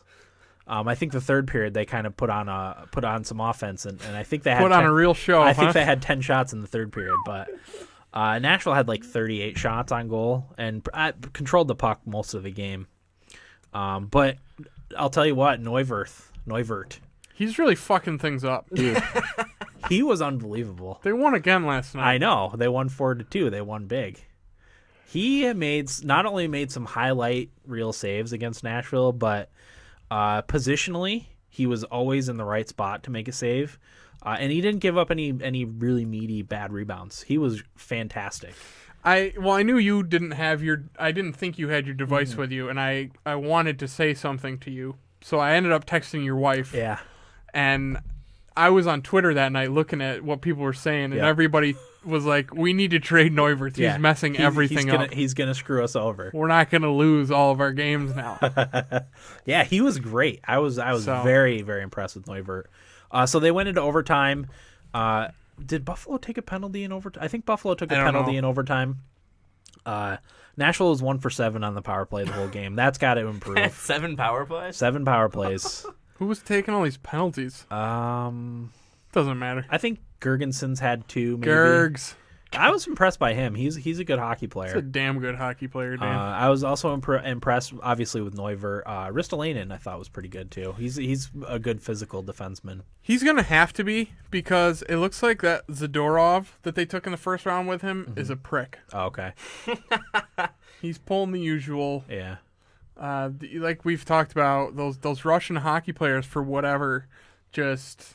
don't put the effort in. Yeah, I don't know what it is, but he's gotten suspended a couple times now for things off the ice. Oh, and suspended by the team. Yeah, not showing up, and now there's talks of trading him, and it's upsetting because like him and Ristolainen have been paired together all year, and like they're supposed to be the next pairing, and like that sucks, you know? Yeah, definitely. So they went into the shootout, and I was like, oh great, we're gonna lose. Nashville's not historically good in the shootout. They're a little bit better this year. But Hutton, our backup goalie, is not as good in the shootout, obviously, as Pecorine. But yeah, Philip Forsberg ended up scoring the game-winning shootout goal. The picture that your wife got of Forsberg skating in was amazing. Yeah, she took a lot of great photos, and it was a good time. There was probably like 8 to 10 Predators fans per section. Hey, we were like 10 rows from the ice too, which was awesome, really close. But we were kind of in the corporate section. You could tell a lot of the people there were there with their company's tickets, and they were just drinking beer and shooting the shit. Yeah, I guess I was on a company trip. So that was cool. No one gave us a hard time, which was also good.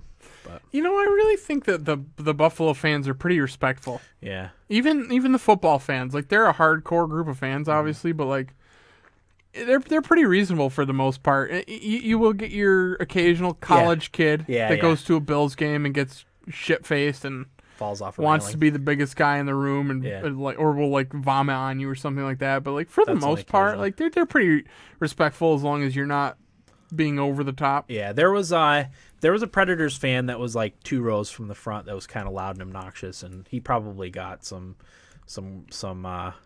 crap yelled at him, but he was obnoxious. Yeah.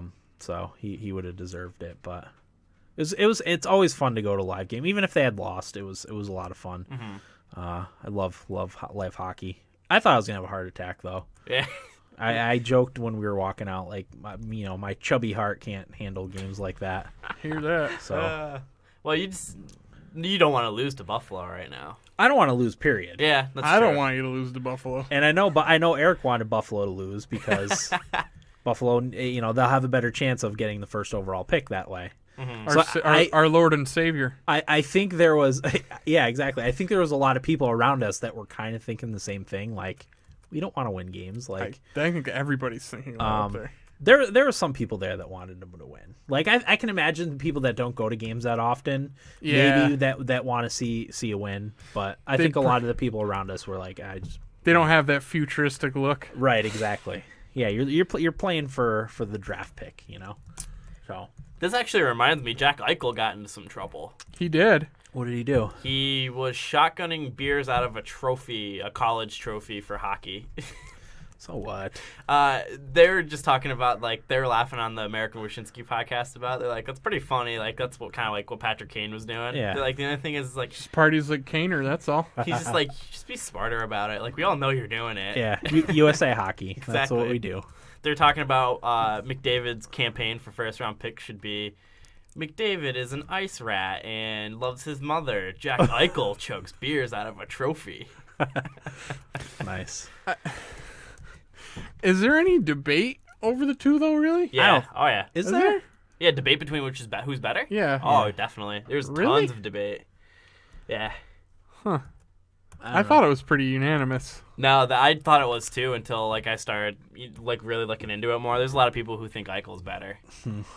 But I mean, the first 2 picks, whatever, they're both going to be great. The first 10 picks are going to be great. Huh. But that was just something funny that I saw. I saw the picture too of him doing it. It's pretty funny. Nice. But yeah, Nashville had a bad week last week. They got crushed by the Islanders. They lost to Philadelphia. They had no in overtime. It was a shootout.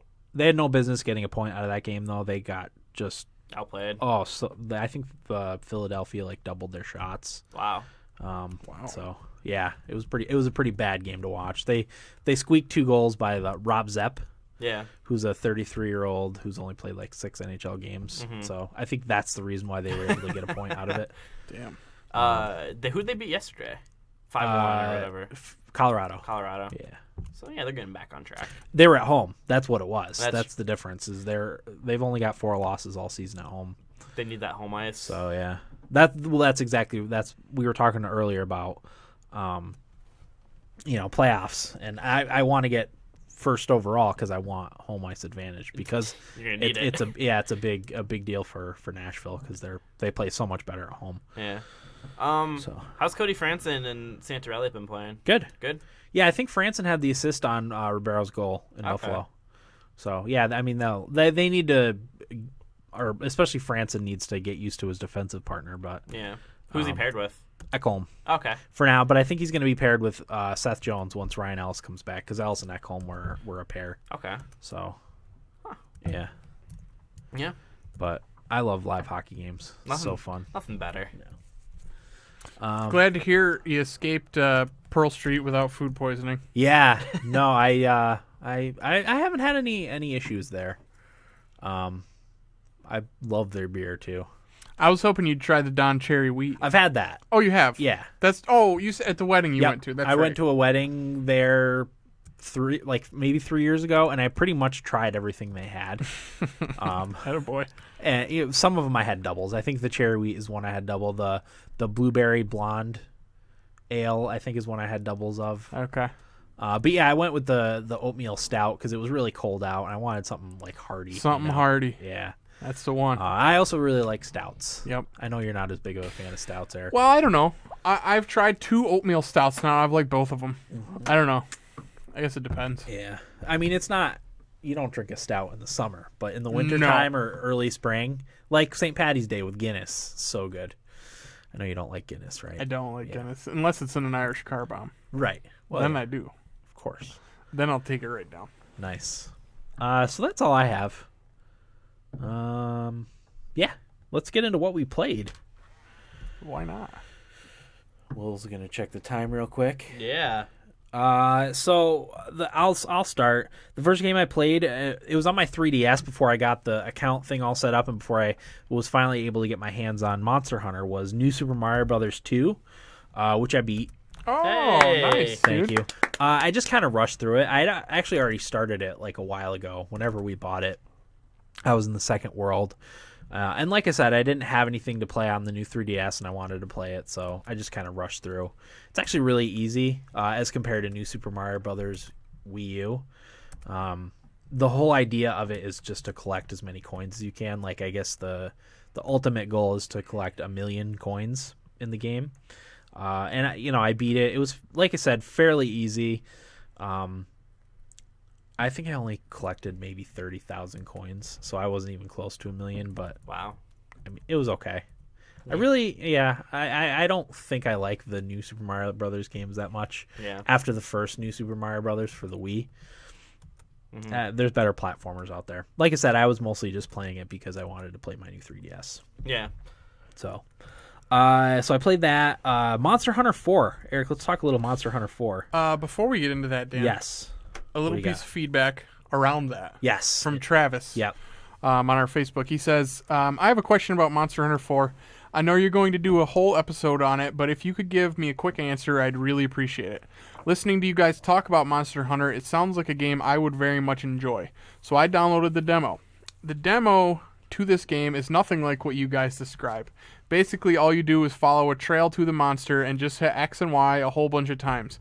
The monster runs away, you follow it, and hit X and Y a bunch more times. So my question is the demo a bad representation of the game? Because I got very bored playing the demo. I didn't even finish killing the monster in it. To which you answered, yes. It is a bad representation. I didn't play the demo. Yeah. Did you? No, I didn't play the demo either. Okay, so I guess we can't officially say it is because none of us played it as far as I know. Maybe Corey did. Yeah. But my answer to him was being like that this game is so long and you can sink hundreds of hours into it and there's so many things you can do to it. Yeah, there's way more to it than just the fighting. And like I don't know if it just drops you in to hunt a monster. Like without that context of what exactly you're supposed to be doing, I can see how that would be. Also, no training without like an actual quest. Yeah, and also with no training on the weapons that you use. Like that was really important for me learning the game was the weapon training that you do at the beginning for the level one missions. Yeah, there's that, and also like your effectiveness when you're fighting. Part of the allure to that game is that you can't lock onto the monsters unless it's a boss. Right. Like just the regular monsters that are around, you can't lock onto them. So it's your ability to actually hit them. Yeah. And that builds up a meter that allows you to attack more powerfully and in like combos. That's with your weapon. Oh, is that just my weapon? It's different for every weapon. Oh, yeah. See, I didn't even know that. Okay. Wow. My weapon is the battle horn. Okay. I think it's called. I feel like it's called something different. But the way my weapon works is, whenever I do an attack, it quote unquote plays a note, and if you play a certain amount of notes, like I push the right bumper button, and that'll play a song, which gives me a buff of some sort. So.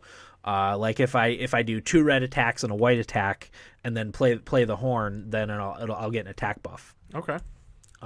So that's how the horn works, and I ended up really liking the way the horn moves and you swing That's it around. awesome. And I didn't know they all had different stuff like that. Yeah, I think there's 16 different weapons, and they all handle very, very differently. So one of the things you're going to want to try, Travis, when you actually get the game, if you get the game, I meant to tell him too, the Wii U has Monster Hunter 3. You could probably find that for cheap now if you wanted to play that instead. On that note, I will say that most people that are like veterans to this series say that 4 is the best starting point if you've never played. I could see that. I played Monster Hunter 3 for maybe like 30 hours. Okay. And there was a lot I didn't like about it. Monster Hunter 4 is definitely better. Okay. From what I've played so far. But yeah, like when you first start the game, like it gives you a quest to go in and test a weapon against a thing.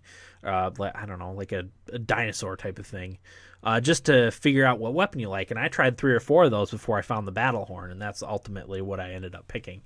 It's kind of slow to attack, so you really have to use your skill and maneuverability as a player to set yourself up for good attacks. You do. It's definitely more skill based than anything I've ever played, really, in that type of genre, I guess. Yeah. I would second that. Yeah. But I absolutely love it so far. I do too. It's so good. But yeah, but just back to this question, I would say, like I said, since it's such a long game and there's so many hours you can put into it, and like crafting and upgrading and all the different weapons, like Dan was just saying, like, and they all do different things. The multiplayer aspect to it, which we'll talk about in a second. I would say a demo for that kind of game is probably not that great. No, it took me like probably 5 or 6 hours to figure everything out. Okay. Did you do an expedition yet? No. Yeah, that's another gameplay type that you can do, and there's so many different items to use and for boosts and crafting, and I have a ton of items and I don't even know what any of them do except for like 3 of them. Yeah, well, I'll show you a trick when we take a break. I did purchase like a combining book on Combo there. book.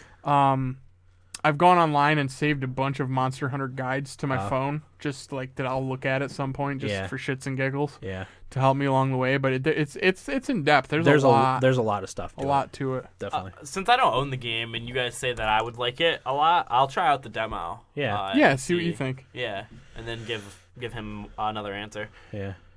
So it is good. It's very good. I would ask Travis, like, how long is the demo? Is it timed? Like, is it just one quest? Like, I guess those would be important things to know about the demo for a game like that. Yeah, I really can't see it going in, like, for a demo going in depth about all the different crafting and all the weapons and upgrading and forging, and I just can't see it covering all that in a demo. And also part of the allure to the Monster Hunter series, from what I gather, is like the awesome monsters that you end up fighting, like the later you get into it.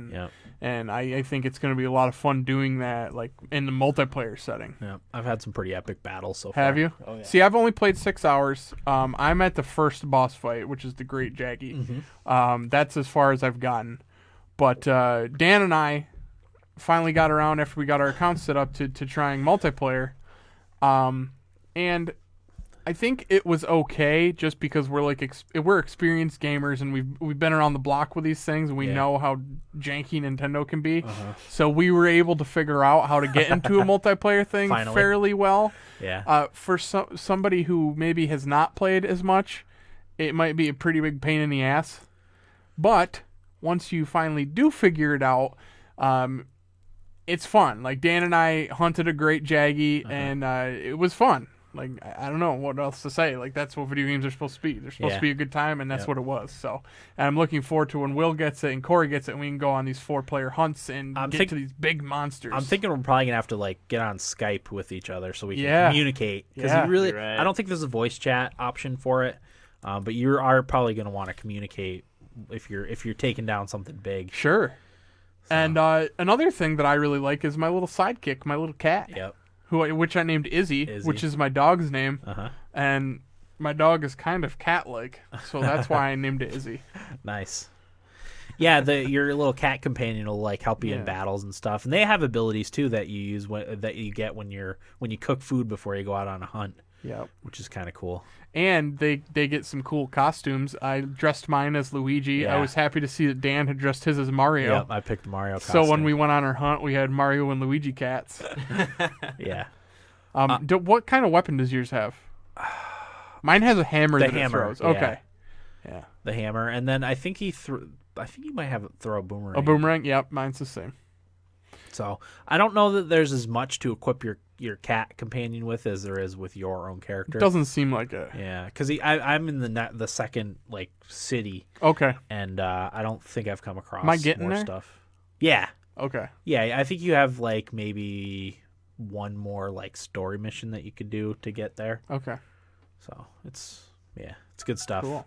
But yeah, we're gonna do an episode. Hopefully next week, maybe the week after at the latest, we'll have an episode on Monster Hunter. And maybe we can do some more multiplayer and like get a good feel for it and kind of explain to people how to do it to make it a little bit easier for you. Yep.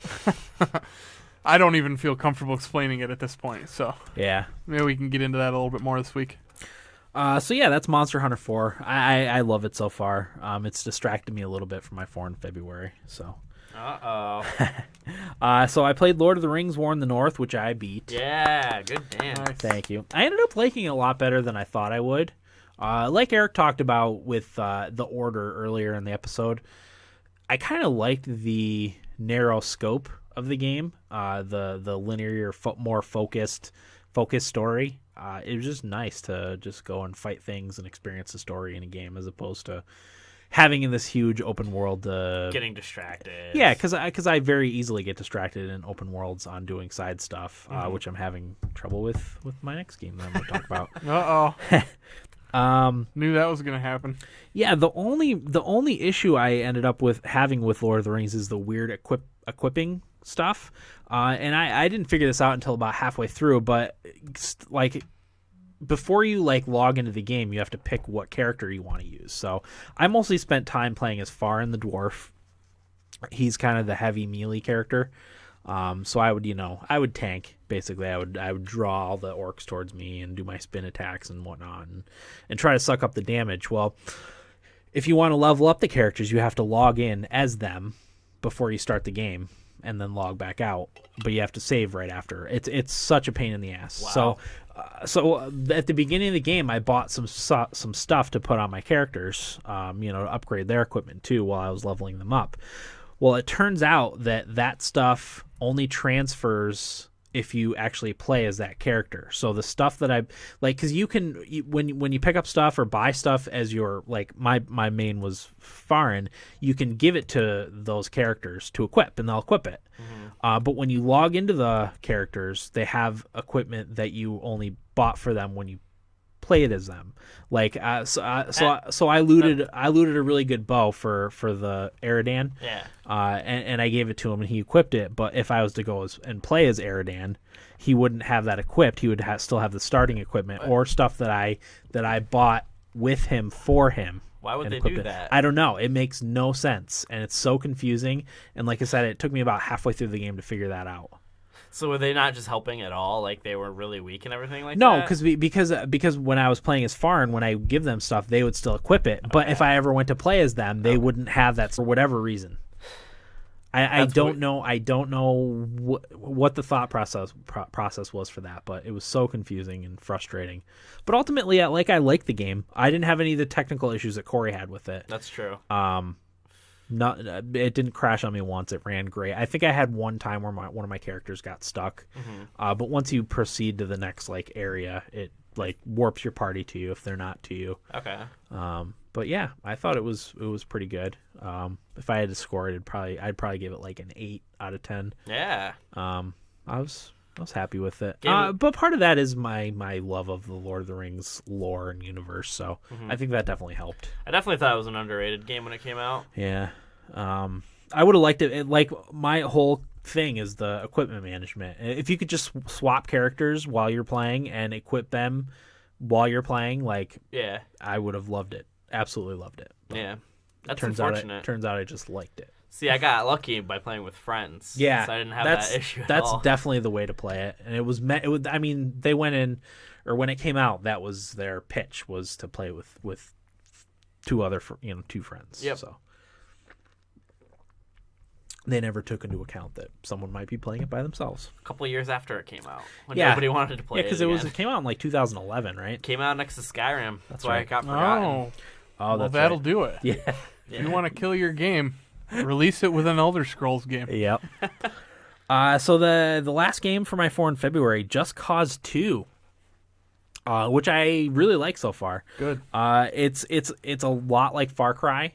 Reminds me of Far Cry and Saints Row mixed with a little Grand Theft Auto. It's like a third person Far Cry. Okay. I guess you could say. I have no idea what's going on in the story. I don't really care. Doesn't matter. No, it's just a fun game to just go in the world and use all these vehicles and weapons and stuff. It took me a little while to figure out. Like, I ran out of ammo. I just didn't know how to get more ammo. But the way you do that is you have a black market contact. So you have to call, like, I don't know why I didn't know this. I was just skipping like a lot of the cutscenes and stuff and the tutorial stuff because I was like, I don't care. Yeah. Right. But it turns out it would have helped me. Yeah, you call your black market contact, and you have to buy it with money. Like a pistol is like $20,000. So they'll drop it off for you, and that's how you get more ammo and stuff. But they're also your fast travel. You can your black market contact will come with a helicopter and pick you up and take you to wherever you want to go, and you parachute out of it down to the ground. They charge you a fee? I don't think so. I know Tingle would if he was there. Yeah, Tingle definitely would. But the problem I'm having is, as you guys know, I get very distracted by doing side stuff. So for this game, I was just going to do the main story, but as it turns out, you have to do a certain amount of side stuff to unlock the story missions because you have to have a certain amount of chaos. You get chaos points for blowing things up, and doing side missions. So I have to do a certain amount of those to unlock all the story missions. Okay. So there's only 7 story missions. I'm like halfway through the 3rd one right now. Okay. I don't know if I'm going to finish. I'm going to try my hardest. I thought about throwing in the towel a little earlier today. But I was like, I'm the only one that's done it the 2 years in a row that we've done it. Oh, so yeah. I have to finish. Keep them rolling, So Dan. I think I'm gonna just play and not sleep very much for the next three days. Yeah. Saturday. Is that all we have left? Yeah. Wow. Saturday's my last day. Am I potentially the only one that's going to have it done? We know Corey won't. Maybe. No, I don't think Corey will either. Unless I don't know. He may surprise us. Maybe that's what he's doing right now. Wait. working on his 4 in February. He loaded his Hearthstone up and left it up, so we think he's playing Hearthstone. Yeah. And he's secretly playing his 4 in February. Gotcha. Wouldn't put it past him. No. But yeah, so far I like Just Cause. Yeah, Far Cry. It's crashed a few times on me, which is also frustrating. But the world is huge too. That's another problem I'm having. Like I was going to my next story mission, and it was like a 10-minute boat ride that I just riding as fast as I could in a boat to get to the next like island. And it was like halfway in the island to get there. So I'm shocked at how big the map is. Isn't the next one supposed to be a lot bigger too? I don't even know, but I can't picture that. I'm pretty sure that I heard it is supposed to be bigger. Okay, yeah, it's enormous. But it's a fun game. So I've had a lot of fun with all the parachuting. I probably won't master all the controls. There's a lot of weird things you can do with it, but cool. It's a fun game. You should give it a shot, Eric. I definitely want to at some point. Hopefully this summer would be great. Mm-hmm. Yeah, I really didn't like it at first. It took me a while to get used to the controls and stuff. I'm still like because it's kind of a shooter. I'm not good with like a controller with a shooter, but it's better for me for all the other stuff other than shooting to use a controller. So I'm kind of in that weird limbo netherworld. Yeah. But yeah, it's good. I'm amazed at how big it is, though. It's cool. Cray. Mm-hmm. But really hope I can finish. Always tickles my fancy when Dan uses the lingo of the youngsters. Hip lingo. Yeah. So that's all I got. What do you got, Will? Well, I don't know if this counts as a beaten game, but I unlocked all the basic cards for Hearthstone. Is that what we said it was? I think that's what it was. Text Corey for clarification. I asked him. He said, "I don't really care. I have it beaten." Oh, okay. That's fine. If you that's what I was going for. All right, we'll count it. Well done, Congrats. And I should say, I beat the order. I mean. Oh yeah, so did I. We didn't get our applause. We beat the order. Well done, fellas. Hey, Will, really good job. Thank you. Great work. So I think about like 16 games now beaten. Yeah, you're right up there. You're almost up to my total last year. 16. If we're counting Evolve, we didn't decide on that one. I put it on there. 16. Woo! Pumped. Wow. Look at you, right off the starting line. You just bolted out to a lead. That's my goal, and I'm not going to give it up. I don't want Corey to beat me this year. It's not looking promising for him. No, that's true. He's just in that Hearthstone hole right now, and he just can't dig out. Well, I'm the same way with my 3 games, too. I just play them, but, like, I'm trying to beat games fast. That's what I've been trying to do. Like, if I decide I want to play something, I'm trying to beat it as fast as possible so I can return to my big 3. I'm not willing to do that. No? No. I still have to get through my Xbox One games. Like, I have Dead Rising 3, Lords of the Fallen. I still have your Lords of the Fallen. Yeah, whenever I get to it. Thought about firing it up this week. Just didn't materialize that way. That's how I was when I had it. I was like, I should really play it. Yeah. I just never did. You know, I was kind of thinking I might want to play it before Bloodborne comes out, just to kind of get in that groove. It's a good idea. For that kind of game, but... yeah, I don't know. Sure, definitely. It's another game that's holding my interest right now. Yeah. I played, I think, 100 matches of Smash Brothers online. If I win, I'm really happy. If I lose, this game sucks. It's like FIFA. Yeah, it's like every match, like my biggest complaint is every match has different latency because it's person to person. So like if one person's internet sucks, the match is going to suck. So like this is a very timing-based game because we've all played Smash Brothers, like for combos and stuff like that. So if you're adjusting to different latencies every match, it's really hard to be fluid and good all the time. It's frustrating. It's frustrating. It's very frustrating. So, like, I'll play somebody where, like, the connection's really bad, and, you know, if I win, like, good. But then, like, I'll quit the game and get into a match that's not laggy at all, and, like, my timing is just not off, and I'll get stomped by it. Usually, like, what happens is if I lose my first stock, I usually somehow come back to win, but if I take the first person's stock, I always end up losing. I don't know why that is. I'm a bad finisher when I'm in the lead. But, yeah, I've just been really working on a bunch of different characters. I've noticed, like, if I don't beat somebody as his best character when I'm using my best, I usually end up winning most of the matches anyway because I think I'm better with more characters than a lot of people. Mm-hmm. Like, Yoshi's what I say is my main character, and I might not be better than somebody else's best character, but overall I'm better with more characters. Gotcha. I think. I play, like, 15 different characters at this point. Nice. I watched that streamer on Twitch, or Foe, whatever it is, and he plays a character, I'm like, he's so good with him, I want to be good with him, and I just practice. Nice. That's what I did with Duck Hunt. Nothing wrong with that. I can't wait to play you guys again. Ugh, I'm terrible to That begin sounds with. awful. I just want to play somebody. It's still fun even when I'm getting whipped. I haven't played it since we played. Yeah, I haven't either. I was gonna ask you guys, but I was waiting for 4 in February to be done. Yeah, I won't be playing it in the next 3 or 4 days anyway.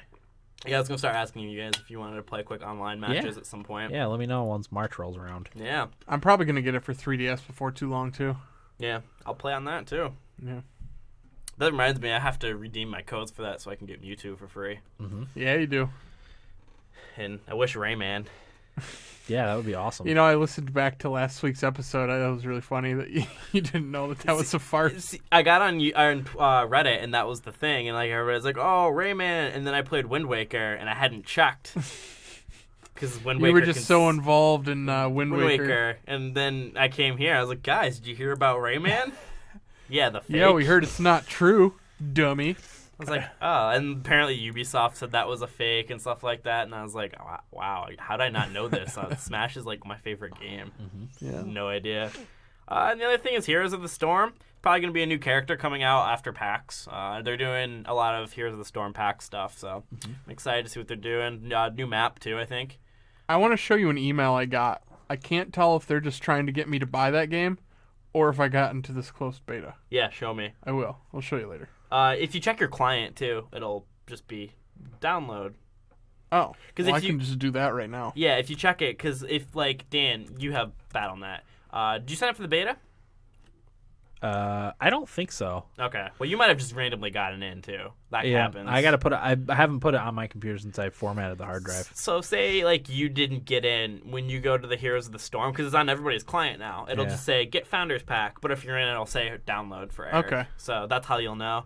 If you got in, awesome. I'm trying to get codes. I've been going to Polygon for it, but because so many people were, like, bots and getting codes, they made it so you had to get a piece of paper, draw their logo, and answer the question, and then upload it to Polygon, and that's way too involved for me. Yeah. And I don't really like Polygon all that much, so I don't care enough. So I slowed down with getting codes, but I'm gonna try so I can get some more people into. I want to play with more people. Yeah. It's gonna be the fun of it. Yep. I think. And I think that game, and maybe not now, like some people make crap on it now, but I think definitely in a few years the game's going to be awesome. Yeah. It's suffering right now from a lack of characters and maps, not really, but Eric's in. I'm in. There you go. That's pretty awesome. Nice. I'll play it with you. Yeah, I'll give it a shot whenever you're ready. Just let me know. I'll go home tonight and install it. Okay. I play every day. I try to get a different character to level 5 How long every does day. it take to install? It's probably not very big. 20 minutes maybe. Oh. Yeah, shit, no. maybe I'll play tonight. Yeah, just let me know. I'll walk you through it. It's really easy. You've played. They do a tutorial, and it's even easier. I wouldn't say I played Dota. I was there. Clicking around like a fucking idiot. This has a really good tutorial, so you should be. Right. So yeah, I can show you the ropes too. Okay. As I said, I play every night to try to get a character to level 5, so I get everybody to level 5.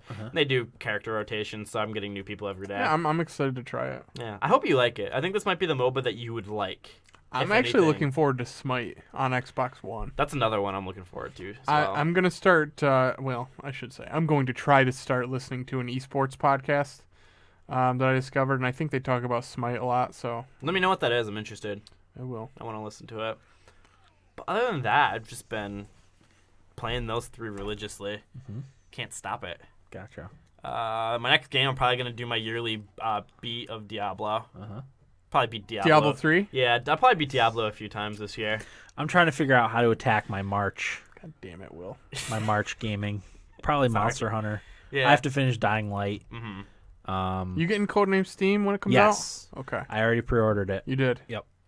So I've got Codename Steam comes out the same week, I think, as Battlefield Hardline. Yeah, but Friday instead of Yeah. Tuesday. Is that the... I think 12th? Battlefield comes out the 17th. Okay. So they're right around the same day. Yeah, I think Codename Steam's the 12th. I might pass on that, like, at first, just because, like, I got Monster Hunter, I'm gonna have Battlefield, and then Bloodborne's coming out the week after, and it's So like, everything's all right, gonna take a back everything seat. goes to the back. Yep. Well, we're all going to have it, so you can definitely borrow. Yeah, so I'm probably gonna hold off on Codename Steam, but plus I got the collector's edition of Bloodborne, so it's Nice. a little bit more. But This This reminds me because I think I might trade and stuff soon to get my new 3DS because I don't have any space on my 3DS currently, and I want to play more games like Codename Steam. Eric let me borrow Majora's Mask. So how I have to once I get it and I trade in my 3DS, I have to call Nintendo to have them send my ID. No. No. If you do it right, you don't need to do that. Then I'll help you with it when you finally do it. I don't know if you're still going to get $70 towards a new 3DS. I mean, or not. I'm hoping to have a job soon. Gotcha. So I can get it. It'll be like a week or two. 3 maybe, probably. More like 3. But 4 or 5. 4 or 5. Eric's saying 4 or 5. Maybe never. I don't know. I have a lot of stuff You to got to trade go in. through orientation and That sounds fun. all this shit. Okay. So 5 weeks, Dan. We'll shoot for it. Mm-hmm. Yeah, I'll help you. I know how to do it now. Okay. After the fact. Okay. So yeah. But other than that, I didn't play anything else. Okay. What about you, Eric? My What do you turn? got? Your turn. Played a little bit more Dying Light. I got past that part that I was frustrated in the last time, which was the bolter mission where you have to get the sample off them. Was still a little frustrated with it, but I saw one sitting there and I snuck up on his ass and ran in and whacked him and grabbed a sample, and I died immediately and thought that I didn't have it still. So I went back and then realized that I did have the sample, and I was like, oh, thank God. Yeah. So I am now at the part where you have to go save the doctor. Mhm. So that's what I'm doing. I just played that part. Oh, you did? Yeah. Was it hard? No. Okay. No, not really. Because I looked at a walkthrough for it because I just, at this point, kind of want to beat it and get it off my list to have it to trade in. We're not even halfway through the story as far as number of missions. Really? Yeah. I've put over 20 hours into that game so far. 14 story missions. Wow. And we're on 8 or no, not even. 6? 6, 7. Yeah, I think now we'll be on the 7th. Okay. So. Yeah, I just played that one this week. This week. Cool. Yeah, so Dying Light, still enjoying that game. I played a little more Super Mario Galaxy 2 for my 4 in February. I'm not going to play Grim Fandango. I'm just not going to.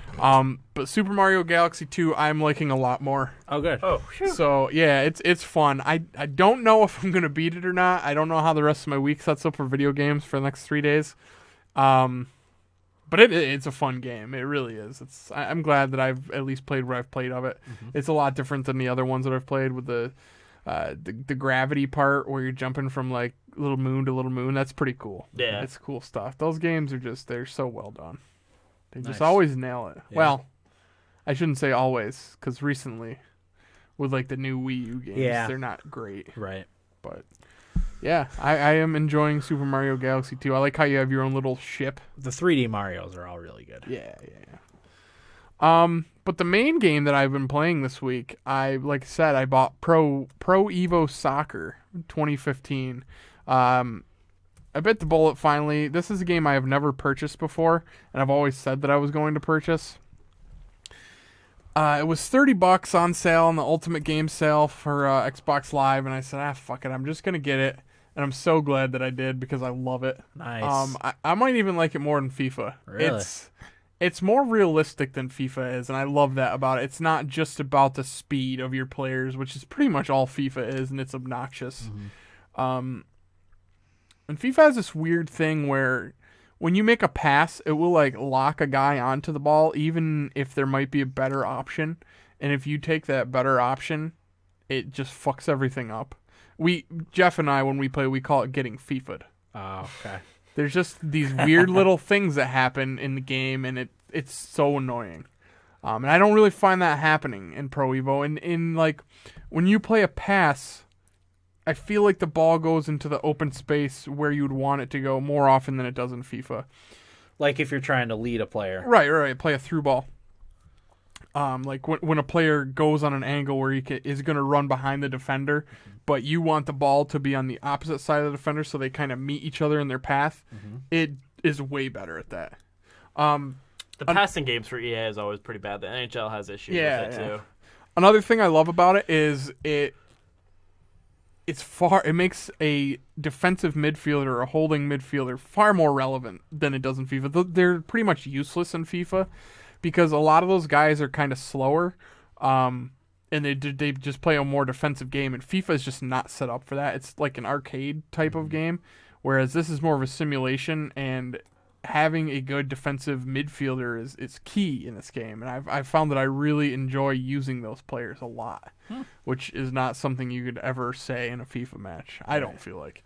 And another thing that is kind of weird that I like about this game is that it doesn't have licensing for the German league, the Bundesliga, or the English Premier League.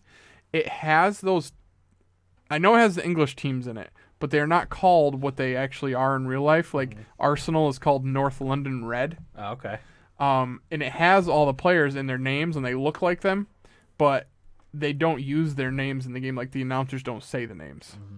So it's forced me to play as a different team. So I'm playing as PSG, which is a French team, and it's fun just using a different team, and I'm really enjoying it so far. I've played a lot of it over the past few days. It's distracted me from my 4 in February for sure. If I hadn't bought that, there's a pretty good chance I would have beaten Super Mario Galaxy 2 by now. But I just have not been able to pull myself away from it, and there's been some pretty sweet, intense matches, and I like playing against a computer a lot more than I did on FIFA. It's way, way better. So I'm really, really enjoying it a lot. Nice. Do you think you'll make a switch? I'll probably end up getting both every year now, just because like FIFA is I haven't tried any online stuff on Pro Evo, but I can't imagine it's easy. Better, yeah. You know, maybe a little clunkier to get into. I don't know that for sure. What if it runs better online? Well, then we might be talking. But it's got to have a mode where I can play with my buddy Jeff. Gotcha. Because that's what I do on FIFA. That's pretty much the only thing I do on FIFA anymore is play co-op seasons with him. Yeah. Yeah, but as far as a single-player soccer game goes, I think I like Pro Evo better. Nice. Yeah, it's a blast. So, really happy with that purchase. That was a steal for $30. So excellent. Yeah, that's all I played, Dan. Okay.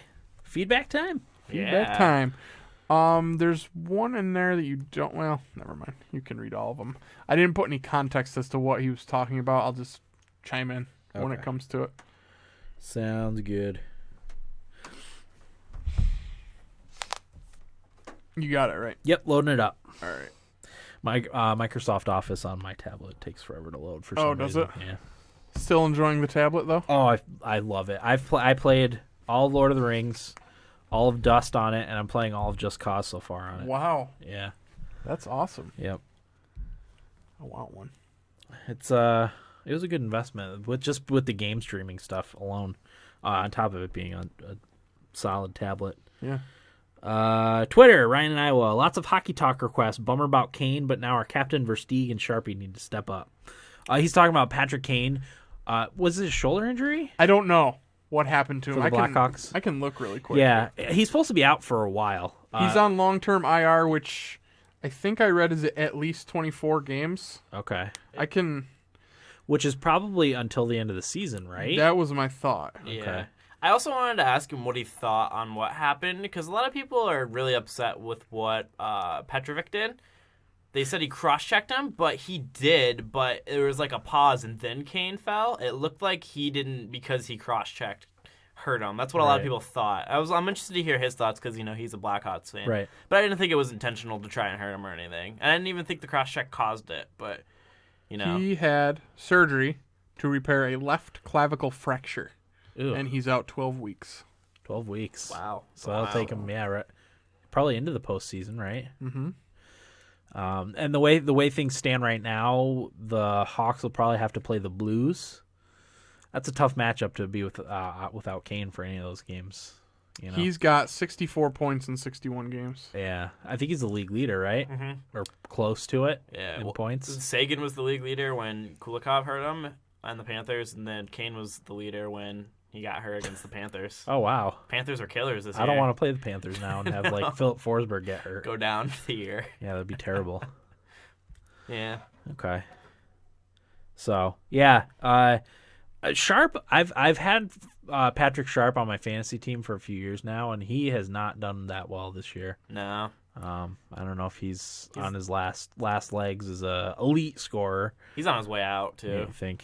They have their salary cap issues. Oh, and that's he's right. Got a big salary. Yeah, and they're not going to give up Taze or Kane or Keith or anybody like that. No. They'll give up a Sharp before they give up one of those other guys. Yeah, because they figured they could just let him go or trade him even. Yeah. The deadline's coming, so Yeah, maybe they won't now because of Kane, but Oh yeah, because they're gonna need him to step up with the scoring. might just hurt their plans. Yeah. Oh yeah, that's a Didn't even think of that. Okay. Any other thoughts on hockey? Not There- for me. There's gonna be a lot more coming come Yeah. playoff time. Yeah. Oh yeah, playoffs. Man, I don't know if I can handle it. I don't either. I'll be having my first heart attack. I'll be will this rooting postseason. for the Preds, Dan. Thank you. I watched Appreciate that. I watched every Rangers Stanley Cup game alone. So Oh God. So if you went down with a heart attack, you wouldn't have been resuscitated, exactly, I would have rather have. croaked. Yeah. Okay. At McHugh on Twitter says, I just started listening to you guys. Love the show. Would like to say keep it up. And did you guys cover Alien Isolation? Can't wait to hear your guys' views on the Order 1886. I find that I can generally gauge a buy or pass hearing your opinions. Also, I subbed to you guys on YouTube, and I'm trying to find you on Twitch, but it's giving me no results. A big thanks to you guys. I can now add Tomb Raider Definitive Edition to my completed games list. Cheers, fellas. We have not covered Alien Isolation yet. Eric has it and is going to play it, right? Yes. You know what? Maybe I'll get into that right here at the end of February, early March, before my games come out in the second half of March. Yeah. It's not a bad idea. That's a good idea. Yeah, we haven't covered that one. And that's a game that people like to watch stream, so maybe I'll stream it. Yeah, because it's scary, so they like watching the streamer get freaked out. Oh, yeah. And Lord knows I will. I find I can generally gauge a buyer pass hearing your guys' opinion. Sub to you guys on YouTube, and I'm trying to find you on Twitch.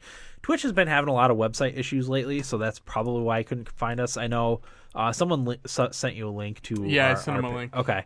Hopefully it worked for you. Like I said, Twitch has been having a lot of issues with their chat being down and not being able to find streamers, and streamers not like the audio's not working. It seems like every day I read on Twitch that their support team has fixed whatever issue that they were having. Yeah. So hopefully they get everything sorted and good. Also, sorry about the lack of YouTube content for in February. Kind of slowed it down. I don't know how much Smash Brothers online videos people want to watch. So Yeah, I've been putting all of our Twitch broadcasts up on right. YouTube, so Okay. those usually go up. Because it takes so long for the videos to process, it usually takes like 2 days by the time. Well, it doesn't take that long but by the time, because I have to put it up, I have to edit it, I have to change everything and Upload it. and it takes a while to process, and by the time I get back to it, it's like usually like 2 days later. So, but they do go up. So our Twitch broadcasts and yeah, hopefully we can once March rolls around, we can start streaming more. I can't really stream right now because it's frigid down here, and I can't play games down here for very long. I actually played Dying Light down here early in the morning. Oh, it was Saturday into Sunday before we left for Buffalo because I only slept like 3 hours, which made the drive miserable. That will do it. And by the time I went upstairs, I was like shivering from being so cold down here. Bring a blanket. Oh, I have a heater, but I don't have. I need to run electricity to it. I sit with the blanket on my lap, Dan. Oh, it's awful in here. Especially like now it's not too bad, but like first thing in the morning when it's been dark all night and Negative. minus 20. Yeah. It's really cold down here. So Yeah, there was that one day where it was like minus 18. yeah, Just like, oh. I don't even want to think about it. It's brutal. Thanks for joining the Thumbstick Athletes Crew. podcast crew. Yeah. We look forward to hearing more feedback from you. Yes, Yeah. sir. Facebook. This is from Travis, who, in response to last week's question of the week, dang, I forgot today was Thursday, so hopefully get this tonight. If not, that's okay too. If I died and went to video game heaven, I think it would be Grand Theft Auto 5. You could do anything you wanted to do and more than likely get away with it. Rob banks, shoot people, drive like a crazy person, or whatever. But if you get caught, just give up a bit of cash and you're back out on the street in no time. Though in real life, I'm not a criminal. Just for clarification. Well, yeah, and that's the whole awesome thing about video games Right. is you can do all that stuff in a game, and it. Like I'm the most passive, easygoing person, but even I like to run some people down the sidewalk in a car every now Why and again. not? It's you can do it in a video game. But Dan, if you do it in a video game, you're gonna end up doing it in real life. That's such. I can't believe people actually like think that. Oh, I can believe it, Dan. See, I haven't. People are out of control. I know. I agree. I haven't had much contact with the public, the Gen Pop lately, because I'm so jealous of you. I'm a stay-at-home dad, and I rarely. It's winter, and I never leave the house if I don't have to. So the public is interesting. yeah. Yeah. I'd like to say, though, in real life, I'm not a criminal. Oh, and also, Dead or Alive, Beach Volleyball, or Rumble Roses would be pretty damn close to heaven as well. Hell would probably be Dark Souls. I've been playing video games for 34 years and probably wouldn't last a day in that world. Hope you get this in time. I think I brought Dark Souls up You when we did. talked about that. You did, definitely. And that's a good one. That's such a depressing setting. But awesome at the same time for a player sitting in the comfort of their own couch and playing. Yeah. It's a nice game. So, all right. Moving on, I have a question. This is a question I've been asking myself since Dragon Age came out. Which style of Western RPG do you guys like the best? BioWare style or Bethesda takes on it? I've come to the conclusion, while I really love each company, I like BioWare's take on it the best. After thinking about it, to me, BioWare's RPGs feel like they have more soul. When you accomplish something in Mass Effect or Dragon Age, it feels like it actually has some kind of effect on the world and the people that live in it. Bethesda's games, after you accomplish something, it feels like no one really notices it, and you just move on to the next quest. I really do like each company's games, though. I've put about 120 hours into Skyrim and about 110 in Dragon Age. I also have another question for Corey. How long did you stay in the Hinterlands before moving on in Dragon Age? That first area is just so huge, and I think people get overwhelmed by it. If I could give one bit of advice so people wouldn't get burned out, it would be not to stay too long in the Hinterlands. Spent about 40 hours there before moving on, and while I didn't get burned out on the game, I feel like that is what happened to most people who did. Dave in Boston. Going to be a short show. Okay. The Dave and Boston Oh, was... that's not... Who was this from Travis, then? Yes, that was still Okay. from Travis. Okay. Yeah. So the Dave and Boston thing we'll do in a second. Okay. We'll cover Travis's. BioWare Bethesda takes on the RPG. That's a great question. That is a great question. I think that's the question. For me, it's Bethesda. Bethesda. Yeah. Both those games are in Bethesda games, like Fallout are in my top 5, and a Mass Effect is in my top 5. So Yeah. that's really hard. Yeah. See, I think I like the Fallout games better than the Elder Scrolls games. Same here. But I think I'm gonna go BioWare on this one. Mass Effect was just such an important series to me, and I loved all those games. Even the third one up until the ending, I absolutely loved.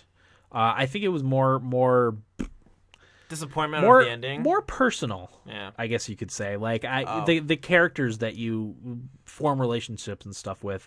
Garrus is someone I would be best friends with in real life if he was an actual person. So can you name anybody from the Fallout games that you remember really standing out as a character? No. See, I'm sure there would be. If I really rack my brain, I could think of one. But but with the Mass Effect games, I can instantly name off almost every crew member from every game. yeah, and even Dragon Age has really good characters too. So that's probably my preference. I'm not taking anything away from Skyrim or Fallout or any of those games. Great games too. But from a personal standpoint, for me it would be the Mass Effect specifically, but also Dragon Age. Just because of the characters. I would have to agree with that. I think you're right. Yeah. And as you said, nothing to take away from that game. I mean, I'm as giddy about the new Fallout as anybody. Oh, yeah, me too. But probably Mass Effect would be BioWare in general. I haven't played the new Dragon Age. Haven't gotten to it yet. I want to win the beaten game, so I'll get to it later. It's a doozy. It's a doozy. Probably towards the end of the year when I get 30, because that was Chris's bold prediction. I want to give him 30 games. Okay, you want to...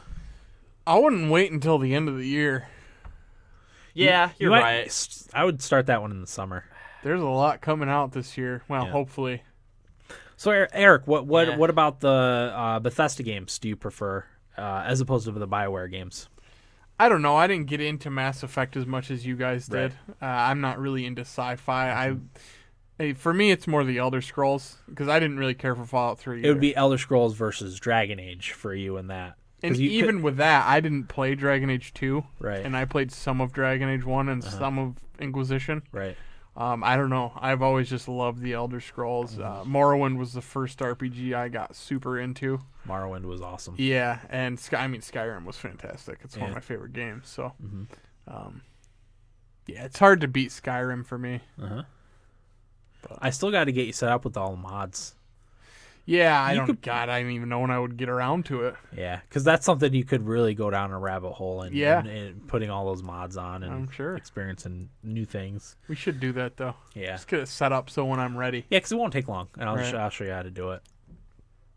Okay, Dave and Boston, going to be a short show. That was in response to our posting